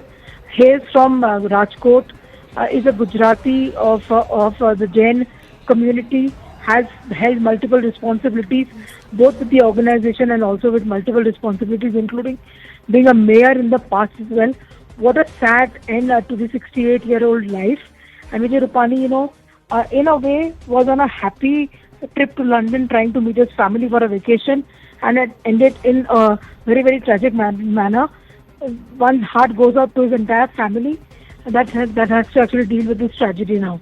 Right, absolutely agree with you. He was a figure who commanded and wielded much influence in the politics of not just the Bharatiya Janata Party, but particularly in Gujarat, because as you highlighted, he held office as the CM between 2016 and 2021. In fact, had held 2 consecutive terms. Many thanks to you, Payal, for bringing us those latest inputs. Let's also give our viewers a quick recap in terms of what exactly happened. From Ahmedabad to London Gatwick was the flight actually headed to as it crashed. The flight took off from runway number 23 at 1:38 p.m. local time. 230 passengers were on board, 12 crew members included. 169 out of these were Indians, 53 were British, 7 Portuguese and 1 Canadian national was on board. A mayday call was issued shortly after takeoff, which was of course not responded. The flight soon after crashed into a medical hostel building. So what happened mid-air also? Initial data from Flight Air India 171 shows that the aircraft reached a maximum barometric altitude of 625 feet. The airport altitude is about 200 feet.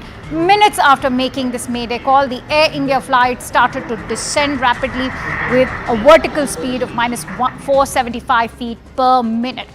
And this is that moment of the crash, the plane that quickly descended into the residential area. Let's also take you through that entire footage as it shows this rapid descent is what has caught the attention of several aviation experts. As you can see that the plane had not even reached its complete altitude, which is rather shocking for a commercial air flight.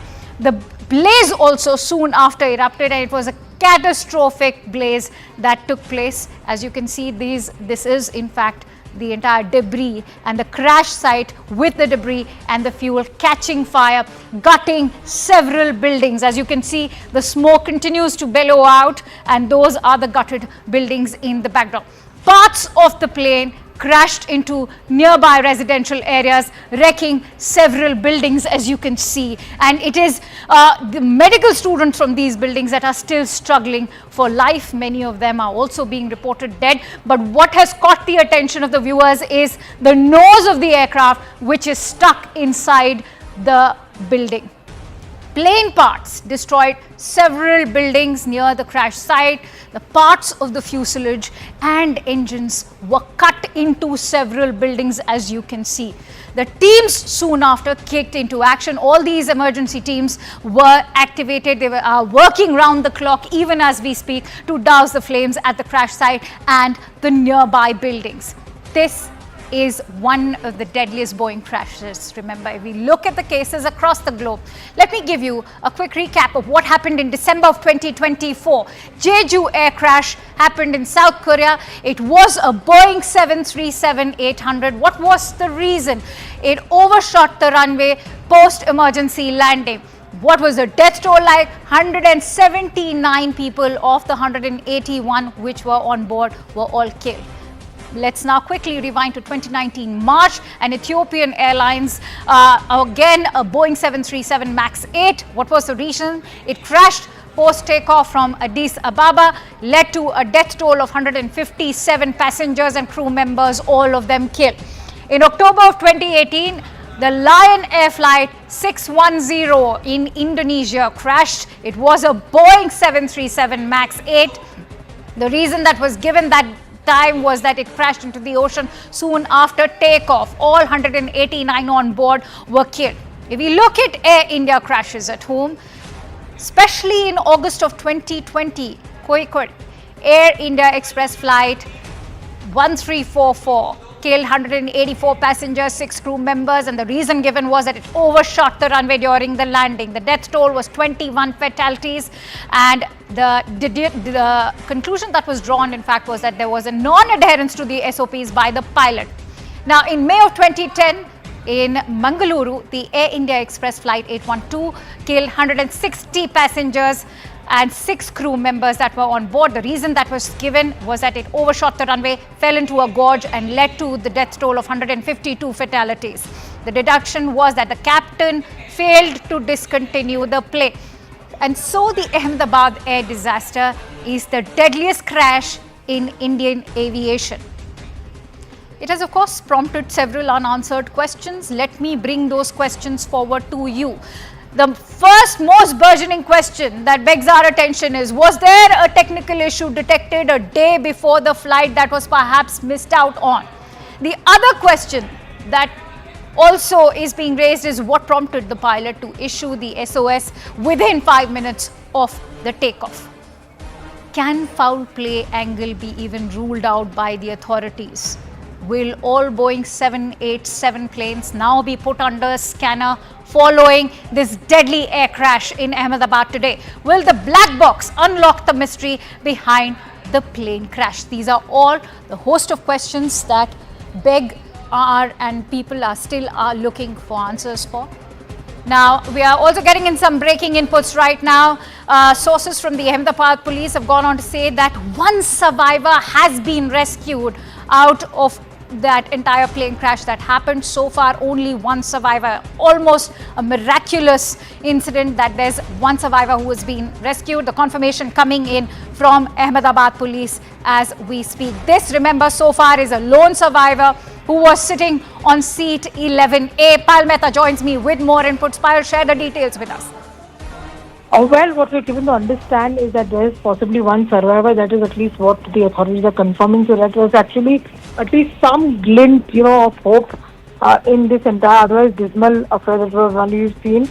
That 11A is a survivor that the police has really come out and said, and that is actually no less than a miracle. Given the fact that we're almost confirmed that most of the passengers are feared to be dead.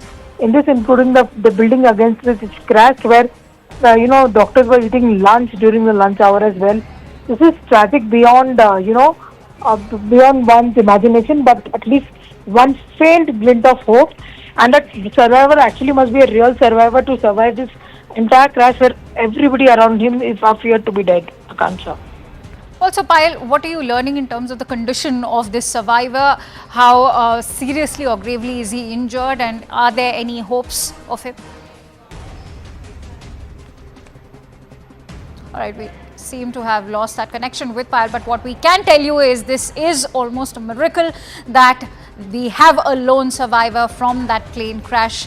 And remember, many of them or almost all of them have been declared dead, but the Ahmedabad police confirming that one person has miraculously survived, and perhaps this survivor could be of extreme importance to the entire investigation, which will now be looking into what exactly led to that deadly air crash. Payal Mehta is back with us. Payal, if you could share details with us with regards to what is the condition of this lone survivor.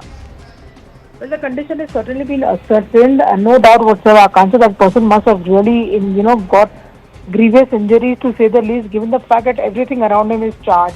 One has to remember that the flight was full completely. It was full to its capacity, and also the fact that the flight was just taking off, which clearly meant that even fuel-wise, the flight would have been completely full to the brim, and therefore everything around them is really charged. The Ahmedabad police is still trying to ascertain his exact health condition. But like I said, in a place where actually everything seems to be so glum, at least there's this faint hint of some sort of a hope coming up that life knows how to survive.